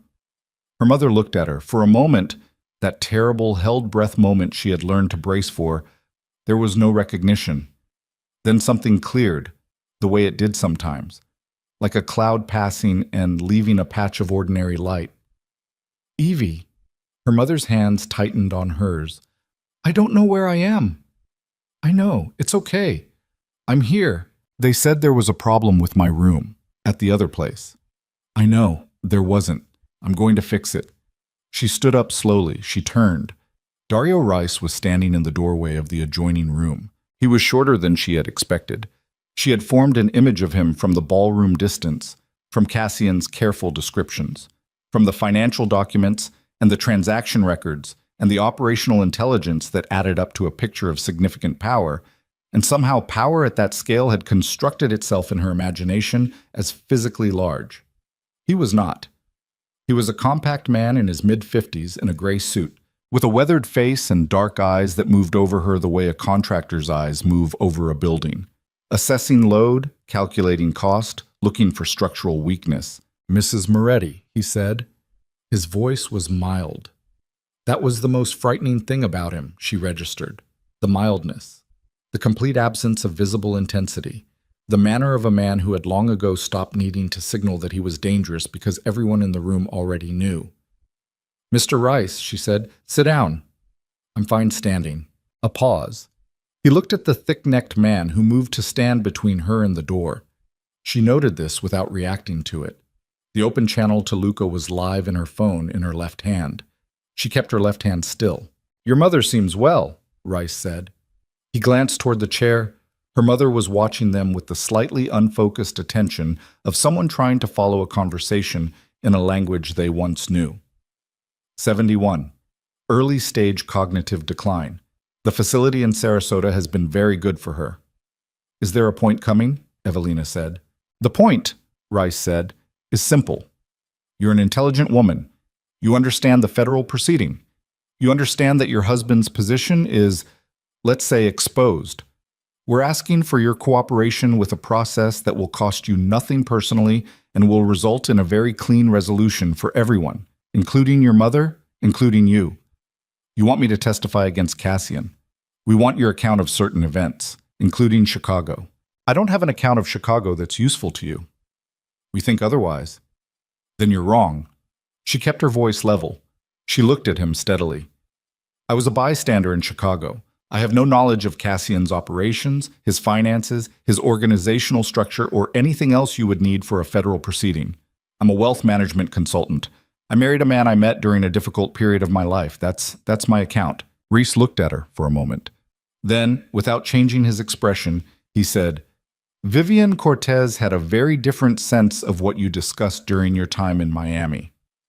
Vivian Cortez, Evelina said, knows that I drink my coffee black and that I grew up in Chicago and that my mother lives in Sarasota. None of that is federal testimony. Vivian Courts also knows that you had dinner with Cassian Moretti in Chicago 3 days after the assassination attempt, before you told anyone you'd been in contact with him, before you returned to Miami. He paused.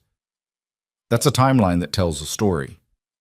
It tells a story about a woman who had dinner with a man she'd met under difficult circumstances. That's it. The federal attorney sees it differently.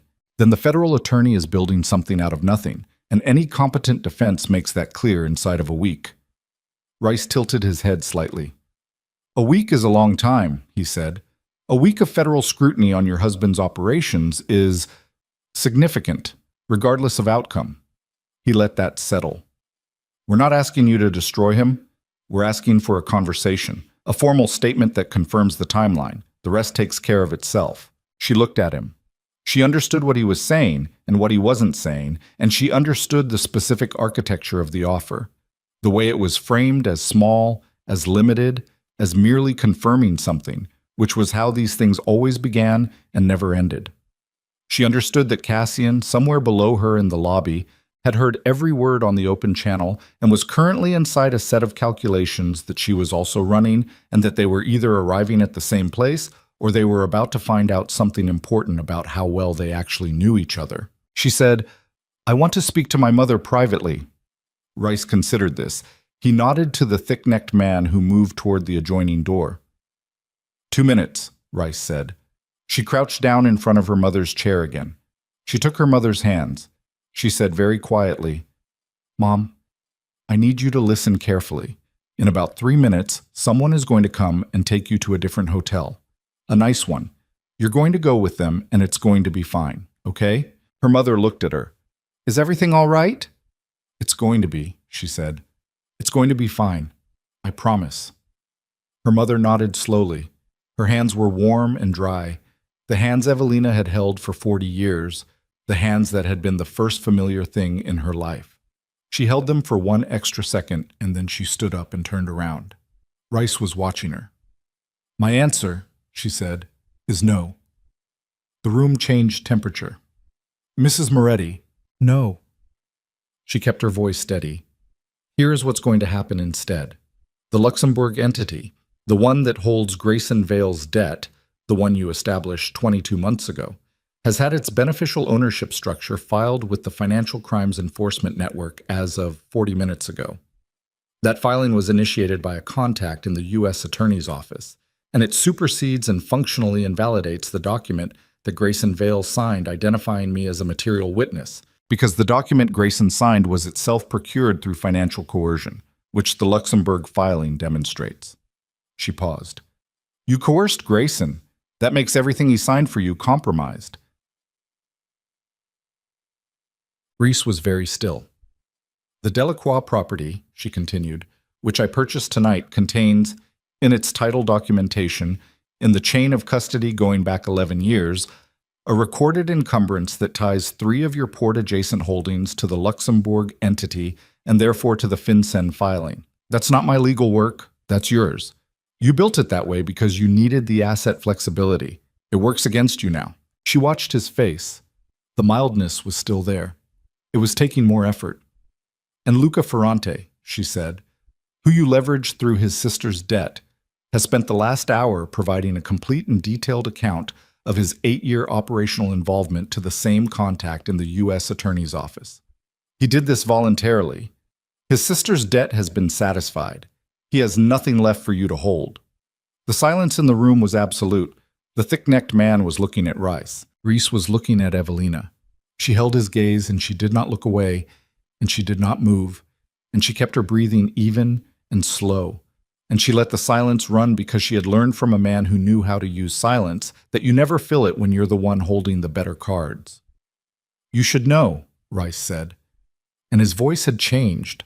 The mildness was still surface, but underneath it now she could hear the machinery. "That I have people. In this building, on this floor." "I know," she said. "So does my husband." His jaw moved. "And Vivian Cortez," she said, "is currently being interviewed by a reporter from the Miami Herald who covers financial crime, to whom she is providing the account of her husband's transactions that she has been sitting on for 3 years because she was afraid and because no one had ever given her a reason to believe that being afraid was optional." She paused. "I gave her that reason, tonight, before we left the auction. When I told her what I know about her husband's accounts, and what it means, and what she could do about it if she chose to." The machinery under Rice's face was audible now. She had not told Cassian about Vivian. She had made that decision on her own, in the car, in the 90 seconds between understanding what Vivian was and understanding what Vivian could be, the difference between a source of vulnerability and a source of leverage, and the specific personal knowledge she had of Vivian's marriage that no one else in this situation possessed. She had made the call from Ortega's front seat while Cassian watched the hotel entrance. She had kept it to herself because there were still things she could do on her own, decisions that were hers, moves on this board that belonged to her, and no one else. "You're bluffing," Rice said. "Check your phone," she said. He didn't move for 3 seconds. Then he reached into his jacket and checked his phone. She watched his face. She saw the exact moment he read whatever was on the screen, the moment the mildness cracked. Not spectacularly, not with the dramatic visible collapse of a man who is lost, but with the specific, subtle compression of a face that has just had its internal load-bearing structure shift. A hairline fracture. Invisible unless you knew where to look. She knew where to look. "The reporter's name is Diaz," she said. "She's been covering the Port District for 2 years, and she has been waiting for a source with direct financial knowledge. Vivian is that source. She looked at him. You moved everything tonight because you thought tonight was the moment. And you were right. It was. It just wasn't yours. Rice put his phone back in his pocket. The thick-necked man shifted his weight. The door to the room opened. Cassian walked in. He was not moving fast. He never moved fast. She had noticed this about him from the beginning, the way urgency expressed itself in him as compression rather than speed, the way his stillness became more precise rather than less as the temperature of a situation rose. He was in the same suit he'd worn to the auction, the black that absorbed light, and he came to stand beside her without touching her and looked at Rice with the gray eyes that had nothing in them that was personal. Dario, he said. Rice looked at him. Cassian. A pause. The room held 4 people, and the weight of everything that had led to this specific configuration and the specific quality of a silence that precedes the final movement of a thing that has been in motion for a long time. Your position, Cassian said, has changed significantly in the last hour. I'm aware. The port contracts, the Luxembourg structure, the Vale debt. He said each one with the flat naming quality of a man reading a list he has had memorized for a long time. The FinCEN filing is active. The U.S. attorney has Luca's account. The Herald has Vivian's account. He paused. You have tonight to decide how you'd like the next phase to proceed. Rice looked at him. His face had gone through its revisions and had come out the other side at something that was not defeat exactly. He was not a man who did defeat visibly, but was the specific corporate hardness of a man who has recalculated and found the number insufficient. What do you want? Rice said. The Vale debt, Cassian said. Assigned. To me. A beat. And the port contracts? Relinquished. All of them. That's everything. Yes. Reese was quiet for a long time. Evelina stood beside Cassian, and she could feel the heat of him close to her arm, and she could feel her own heartbeat. Steady, faster than normal. The body's honest account of what it cost to stand in a room like this and hold your ground. And Grayson Vale, Rice said. Cassian looked at him. He said nothing. He came to me, Rice said, 6 weeks ago. He brought the information about Chicago. He framed it as a business arrangement. He paused. He's not what you think he is. I know exactly what he is, Cassian said. He knows things, Rice said. About operations. About the port timeline. About... He knows what you told him, Cassian said, which means he knows what you wanted him to know. Which means you managed his knowledge the way you manage everything else. He paused. Grayson Vale is not my concern tonight. Something moved behind Rice's eyes. She caught it, filed it. The thick-necked man was still standing between her and the door. She looked at him. He looked at Rice. Rice gave a slight movement of his head, small, almost invisible, and the thick-necked man stepped back. I'll need 24 hours, Rice said. You have until 6 a.m., Cassian said. Another long pause. All right, Rice said. Cassian looked at Evelina. She looked at her mother, still sitting in the chair by the window, watching all of them with the slightly unfocused attention of a woman who was tracking something she couldn't quite name. She walked to the chair. She held out her hand. Come on, Mom, she said. We're going somewhere better. Her mother took her hand and stood up slowly and looked around the room. At the thick-necked man, at Rice, at Cassian standing in the doorway, with the particular unclouded perception that sometimes came through the confusion like a signal through static, the animal intelligence that remained even when the context did. Who are all these people? Her mother said. She squeezed her mother's hand. People who made a mistake, she said. She walked her mother to the door. Cassian held it open. They moved into the corridor. The beige and gold carpet, the low ceiling, the anonymous fluorescent quiet of a hotel at 2 a.m, and behind her she heard the door to 412 close, and the click of it was the sound of something ending and something else not yet beginning, the specific suspended note between a question and its answer, and she kept walking because that was the only direction that remained. Marco was waiting at the elevator with a jacket for her mother and a car already confirmed downstairs, and as they stepped in and the doors closed, Evelina looked at her reflection in the mirrored elevator wall. Her face, the diamond at her throat, the ring on her left hand, All of it exactly as it had been 6 hours ago when the evening started, and all of it completely different. And she thought about what was still unfinished. Rice had agreed. The documents would move, the port contracts would transfer, the veiled debt would assign. But Rice had said something in the last 2 minutes of that room that she was still holding, still turning, still examining from every angle for the thing she was afraid it meant. He's not what you think he is. And then, he knows things about the port timeline. She had assumed the car from the auction that Grayson had been the passive element, the desperate, frightened debtor who had been handed information about Chicago and had used it opportunistically, the way a drowning man uses whatever is close. She had built her entire read of his position around that assumption. But Rice didn't protect his assets. Not people, not information, not leverage. He would not have walked into an exchange and offered Grayson Vale's knowledge as a bargaining chip unless that knowledge was real and current and significant enough to be worth offering, which meant Grayson knew something that wasn't from Rice, something operational, something about the port timeline. The elevator opened on the lobby. Cassian's hand was at her back again.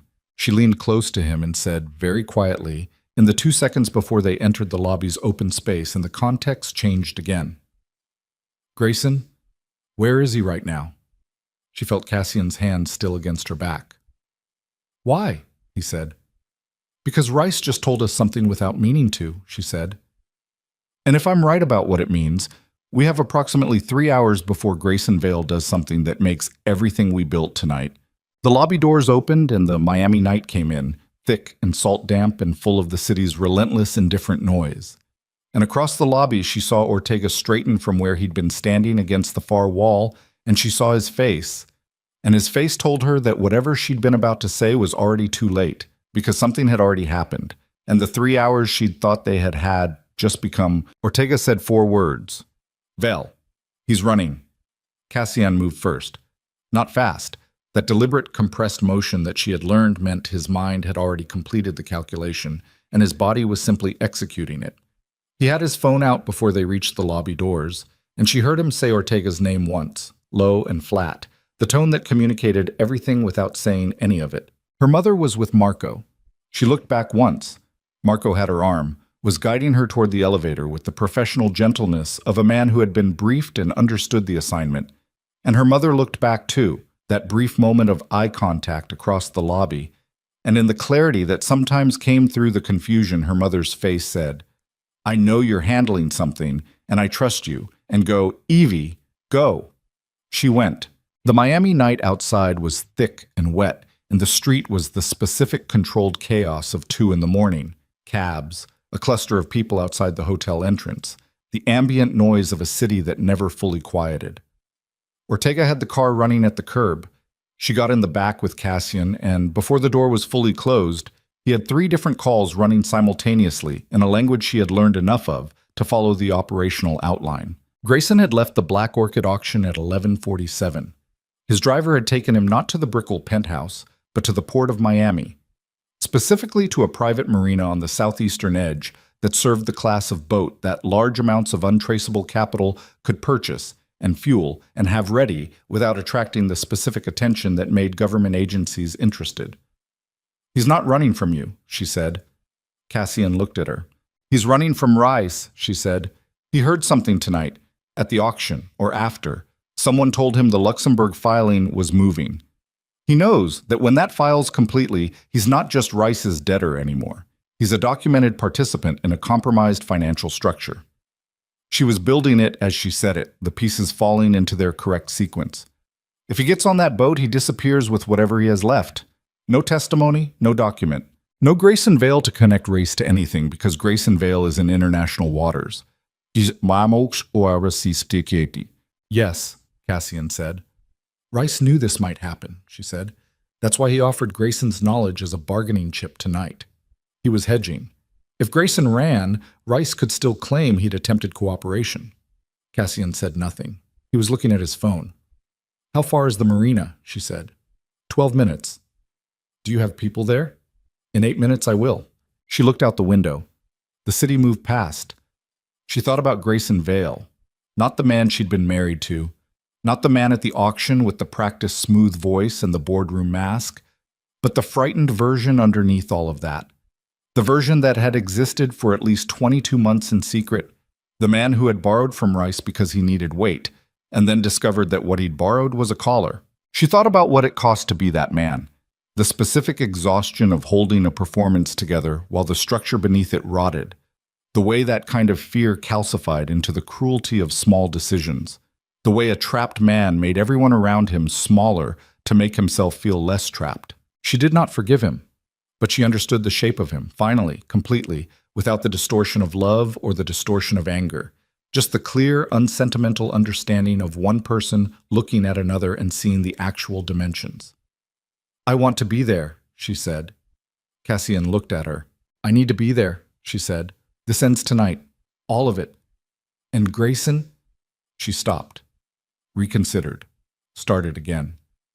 "He needs to hear it from me, not from your people, not from a federal proceeding, from me." She held Cassian's gaze. "That's not negotiable." A long pause.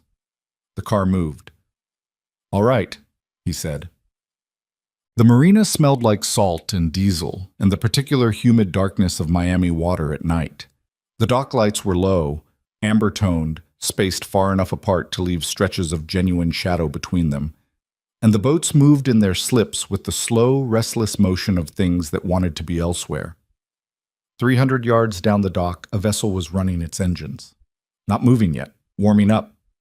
She could see Grayson on the dock beside it. He was alone, or he thought he was. He had a bag. One, carry-on sized, the bag of a man who had packed for this scenario in advance and had hoped not to need it. He was in the same suit from the auction, but the jacket was off and his shirt sleeves were rolled, and he was standing at the stern of the boat, talking to whoever was at the helm, and his posture was the posture of a man running a calculation that was coming up short. She walked down the dock. She didn't run. She had thought about running, the operational logic of it, closing distance faster, preventing departure. And she had decided against it because she was not going to arrive breathless and chasing. She was going to arrive the way she had arrived at everything tonight, on her feet, at her own pace, choosing the moment. Cassian's people were already on the dock. She could sense them, positioned at the dock entrance, at the boat's bow, at the fuel station 20 yards north, without being able to see most of them. The invisible architecture of his reach. She walked through it without acknowledging it because it was not hers to acknowledge. It was his, and it was there, and that was enough. Grayson heard her footsteps on the dock boards when she was 15 feet away. He turned. The expression on his face moved through several things very fast. Shock, then a complicated compound of guilt and defiance, then the reaching for composure that was his oldest reflex. She watched it all and said nothing until she stopped in front of him, close enough to see the sweat along his hairline and the specific redness in his eyes, of a man who had been drinking since approximately 9 o'clock and was functioning through it by force of practice. "Eve," he said. "Put the bag down," she said. A pause. His jaw tightened. "I don't have anything to say to you," he said. "I know, you're going to listen instead." The boat engine ran behind him, low and purposeful. He looked past her once, and she knew what he was looking for. How many, where, whether running was still calculable. And she knew from the way his eyes came back to her face that he had done the math and found it closed. He put the bag down. She looked at him. Really looked. Not managing him, not protecting herself from what she saw, not filtering through what he had been to her. She looked at the man who had spent 22 months building a structure that was designed to cost her everything, and she let herself feel the full dimensions of that, the full weight of the specific, deliberate choice to use her as a mechanism for his own survival. Then she let it go. Not because it didn't matter, because she was done carrying it. "You signed that document," she said. "The federal filing. You gave them my name." He looked at her. He didn't deny it. "You told Rice about Chicago," she said. "Luca told you what happened, and you took that information to a federal office and used it to make me useful to you." Still nothing. His throat worked. "Look at me," she said. He was already looking at her. She meant something different. "You tried to make me small enough to save yourself," she said. "Again, it's the same thing you did for 10 years. You needed me reduced so you felt sufficient. And when I stopped being reducible, you tried to make me into a weapon someone else could use against my husband." She paused. I want you to understand that I'm not telling you this because I need you to apologize or because I need you to understand what you did. I don't need either of those things. She held his gaze. I'm telling you because I want you to know that I see exactly what you are. Not the story you tell. Not the performance. The actual thing. And it's not remarkable.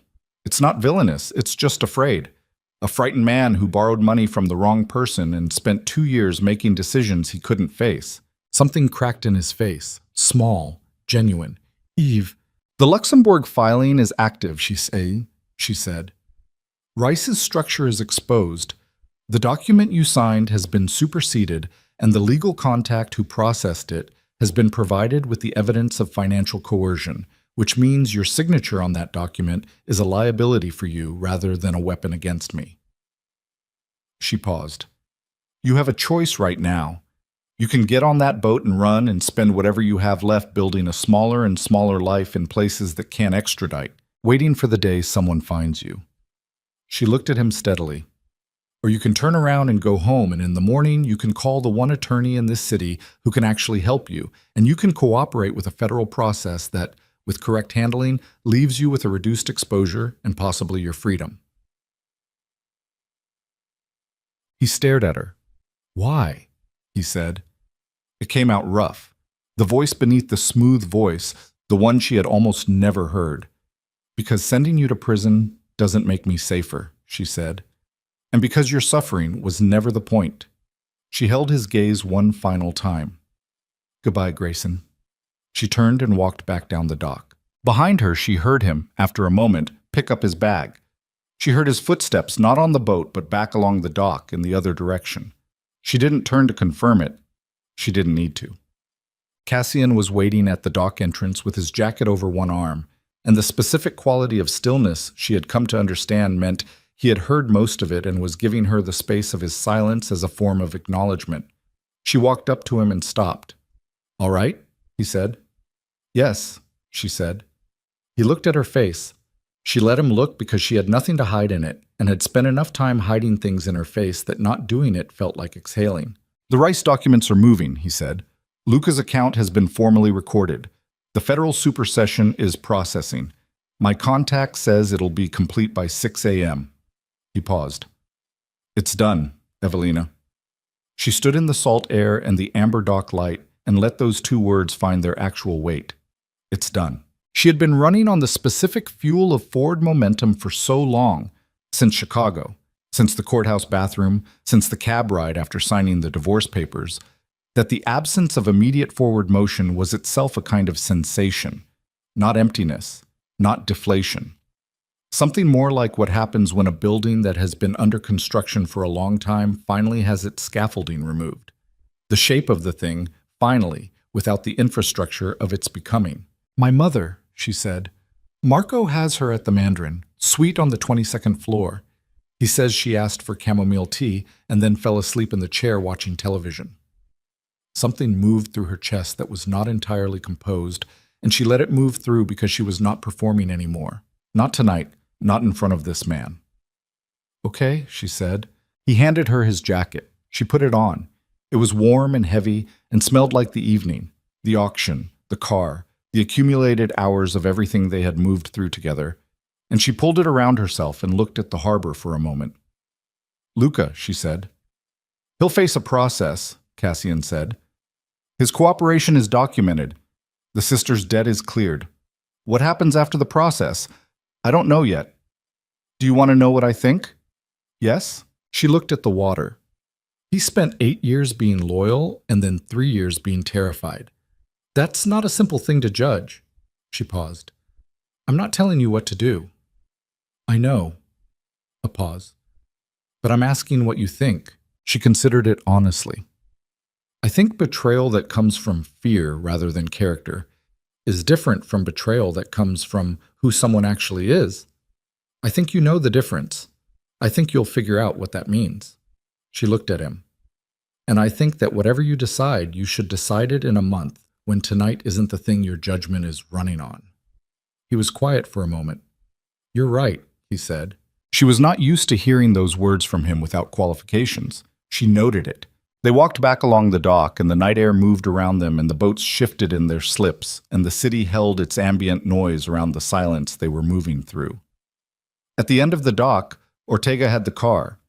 The city was beginning to shift, that quality Miami had in the last hour before dawn, when the deep night gave way to something that wasn't yet light, but had stopped being fully dark, a gray suggestion at the eastern edge of the sky above the water. She stopped walking. Cassian stopped beside her.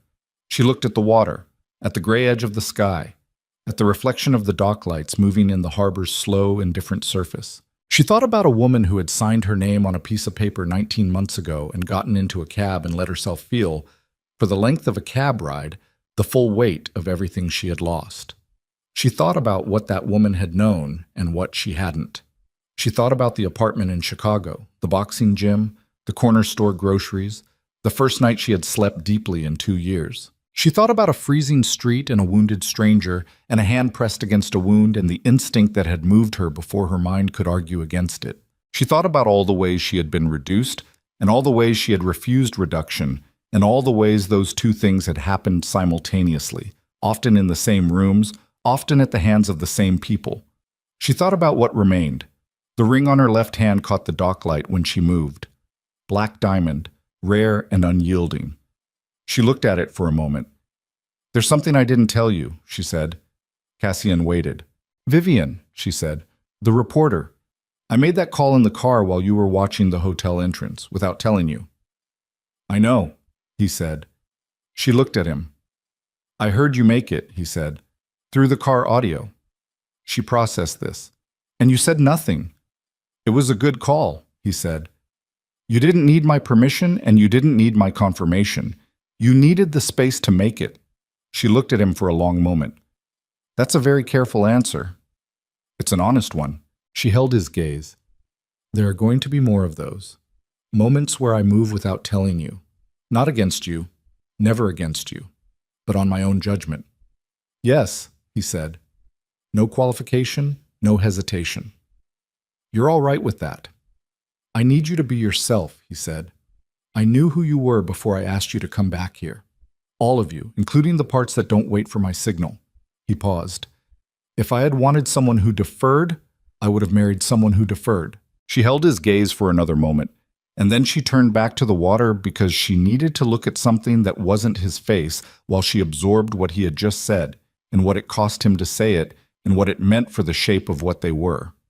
The sky was definitely lighter now, not day yet, not night anymore. That specific, honest threshold.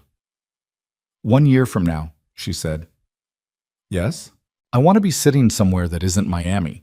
Not because I'm running, I'm done running, but because I want to choose somewhere." She paused. "I want there to be a somewhere that we chose instead of a somewhere we ended up." He was quiet for a moment. "Where?" She thought about it. She had not thought about it before. Had been so occupied with the work of the past 6 months that the future had been a functional abstraction rather than an actual place. She let herself think about it now. A real place, with real light, with water that wasn't Miami's harbor, and air that wasn't Miami's humid salt weight. "The Ligurian coast," she said, "somewhere small, with stairs and a decent kitchen and a view of the water." "I have a house there," he said. She looked at him. "Near Camogli," he said. "On a cliff. It has stairs." A pause. "The kitchen is adequate." She stared at him for another moment, and then, for the first time in what felt like the entire length of the evening, she laughed. It was a real laugh, a short, genuine, surprised out of her. And she could feel the specific tension of the night releasing through it, the accumulated weight of hours of calculation and confrontation, and fear and control letting go through that one unrehearsed sound. "Of course you have a house there," she said. "I have houses in several places," he said. Not boasting, stating. "We're going to have a very long conversation about that." "Yes," he said. "I know." She looked at the water one more time. 19 months ago, she had signed her name on a piece of paper and lost the version of herself that believed love was enough to make a man see her clearly. She had spent 6 months building something new in the ruins of that belief. Not a replacement for it, not a harder or more defended version, but something more accurate. something that understood the difference between being chosen and being convenient, between being seen and being managed, between the love that makes you smaller and the love that finds you exactly where you are and stays there without requiring you to move. She had walked back into Miami wearing a ring and standing next to a man who scared everyone in the room, and she had done it with open eyes, knowing what it cost, knowing what it required, knowing that the price of a life built on honest terms rather than performed ones was that the honesty had to be total, including the honesty about the darkness in the man beside her, the darkness in the world they moved through, the darkness in herself that she had finally stopped pretending wasn't there. She was not a good woman in the simple, uncomplicated sense she had once aspired to. She had leveraged Vivian's fear to build a weapon out of a person. She had stood in a hotel room and delivered a calculated dismantling with her mother sitting 10 feet away. She had chosen, actively, with full information, to build her life next to a man whose work left marks that could not always be explained in courtrooms. She had made those choices. They were hers. She did not disown them. What she knew, what 6 months of boxing gyms and Chicago winters and one frozen street and everything that had followed had taught her, was that the choice to see yourself clearly was the only one that could not be taken from you. You could lose your name, your address, your social calendar, your marriage, your careful sense of yourself as a person who would never be involved in rooms like the one she had walked through tonight. You could lose all of that. And what remained, if you had done the work, was something that nobody else had built and nobody else could dismantle. Herself, on her own terms. She turned from the water. "Let's go get my mother," she said. Her mother was awake when they arrived at the Mandarin, sitting up in the large bed with the television on low and a half-finished cup of tea on the nightstand. The room was high and quiet, and the city spread out beyond the windows in its full dawn illumination, pink-gray light beginning to wash the eastern sky, the harbor below turning from black to deep blue, the first suggestion of the sun still hidden behind the horizon, but announced by the changing quality of everything above it. Her mother looked up when Evelina came in. "There you are," she said. "Here I am," she said. She sat on the edge of the bed. Her mother looked past her to Cassian, who had come in quietly and stood near the window with his hands at his sides, and his face doing something she had not seen it do before. Not composure, not the controlled neutral of a man managing a situation, but the slightly uncertain expression of someone who is in a domestic space and is not entirely sure of the rules. "This is Cassian," Evelina said. Her mother studied him, the clear-eyed, unclouded study of someone whose social filters had simplified down to the essentials. "You're very serious-looking," her mother said. Cassian looked at Evelina. She kept her face perfectly straight. "I've been told," he said. "Come sit down," her mother said. "You're making the room nervous." He came and sat in the chair by the bed, and her mother looked at him for another long moment, and then looked at the ring on Evelina's hand, and then looked at Evelina's face with the specific penetrating attention that sometimes came through everything else like a compass finding north. "Are you happy?" her mother said. The directness of it, that simple, devastating question, landed in the quiet room with the weight of everything it carried. All the years of being asked different versions of it and giving carefully managed answers. All the years of performing an answer rather than knowing one. She thought about the boxing gym, the Chicago apartment, the frozen street, the courthouse bathroom mirror. Tonight, the dock, the hotel room, the laugh surprised out of her in the salt air. She thought about what happy actually meant when you stripped away the performance of it, whether it was an absence of difficulty or whether it was something else, something more complicated and more durable, something that existed not in spite of the difficulty, but somehow woven through it, the specific quality of a life that was being lived on accurate terms. "Yes," she said. She meant it. Her mother nodded, satisfied, the way people who have lived long enough to distinguish performance from truth register the difference. "Good," her mother said. She patted Evelina's hand. "Then everything else is details." Outside, the sun came over the horizon. Not dramatically. No burst of light, no sudden transformation. Just the slow, irresistible process of the sky deciding it was done being dark. Pink dissolving into gold. Gold softening into the particular clear blue of a Miami morning in the brief period before the heat reasserted itself. The harbor below going from deep blue to silver to the flat, working brightness of day. Evelina sat on the edge of the bed and held her mother's hand and looked at the light coming through the window and let it be simple for a moment. The way things sometimes can be, on the other side of the worst of them. Not resolved into ease. Nothing in her life was going to be easy. She understood that, had understood it since Chicago, and had chosen it anyway, but simplified by survival into something that could be held. She had come back to Miami to be seen, to walk back into the room where she had been dismissed and let everyone understand what they had actually dismissed. She had wanted the return to be a statement, a reclamation, an answer to everything that had been said about her in her absence. She had gotten all of that, and it had cost things. Luca's 8 years of hidden fracture, Cassian's careful composure in the kitchen after the confession, her own mother in a hotel room not understanding where she was. It had cost things that she would spend a long time accounting for honestly, without the clean narrative that made difficulty into triumph. It was not a triumph. It was something more ordinary and more hard-won than that. It was just her life, finally on the terms she had chosen, with a man who was not simple and a world that was not safe, and a set of choices she intended to keep making with open eyes. Behind her, she heard Cassian shift in the chair. She heard him say something quiet to her mother. She didn't catch the words. And she heard her mother laugh, a real laugh, the way her mother used to laugh before the confusion had moved in.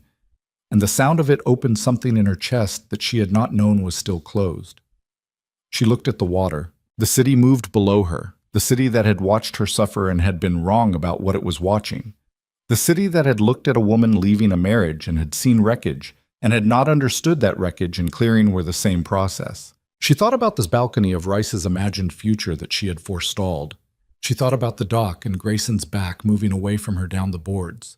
She thought about 6 words on a phone screen and how fast the world had rearranged itself around them, and how she had rearranged herself inside that world. Not without cost, not without compromise, not without the specific and permanent marks that a night like this leaves on a person who has moved through it honestly. She would carry tonight. She knew that, not as weight to be managed, but as fact to be known. The way you carry the shape of your own decisions after they've fully landed, the way you carry the knowledge of what you're capable of, the full, complicated inventory of that. She was capable of a great many things. She was still learning the exact list. 1 year from now, she thought, she would be sitting on a cliff in Liguria with stairs and a view of the water and a kitchen that was apparently adequate. She would be herself, this version, this hard-won, clear-eyed, permanently changed version. And the city below her would be Italian, and the light would be different, and the man who built his life in the space between power and silence would be somewhere in the same house. That was enough. Not everything. Enough. She turned from the window. Her mother had fallen back asleep, the cup of tea cooling on the nightstand. Cassian looked up when she turned, and she met his eyes across the quiet room, across the sleeping presence of her mother and the spreading Miami dawn, and the accumulated weight of the entire night. And what passed between them in that look was not a conversation. It was simpler and more complete than that. Recognition. The specific, unperformed recognition of 2 people who have moved through something real together and have arrived on the other side of it, still facing each other. She walked to the window where he was sitting. She stood beside him and looked at the city below. "She said you were making the room nervous," Evelina said. "I was," he said. "You're afraid of her." A pause. "Somewhat." "Good," she said. "That's the right amount." He almost smiled. She had learned over 6 months to read the compression at the corner of his mouth, the fraction of warmth that reached the gray eyes before he reined it back. She had learned it the way you learn a language, gradually and then completely, until the day you realize you're thinking in it without effort. Below them, Miami went on being Miami, relentless and salt-bright and full of people making decisions that would matter and decisions that wouldn't, in the specific morning quality of a city that had not slept cleanly and was beginning again anyway.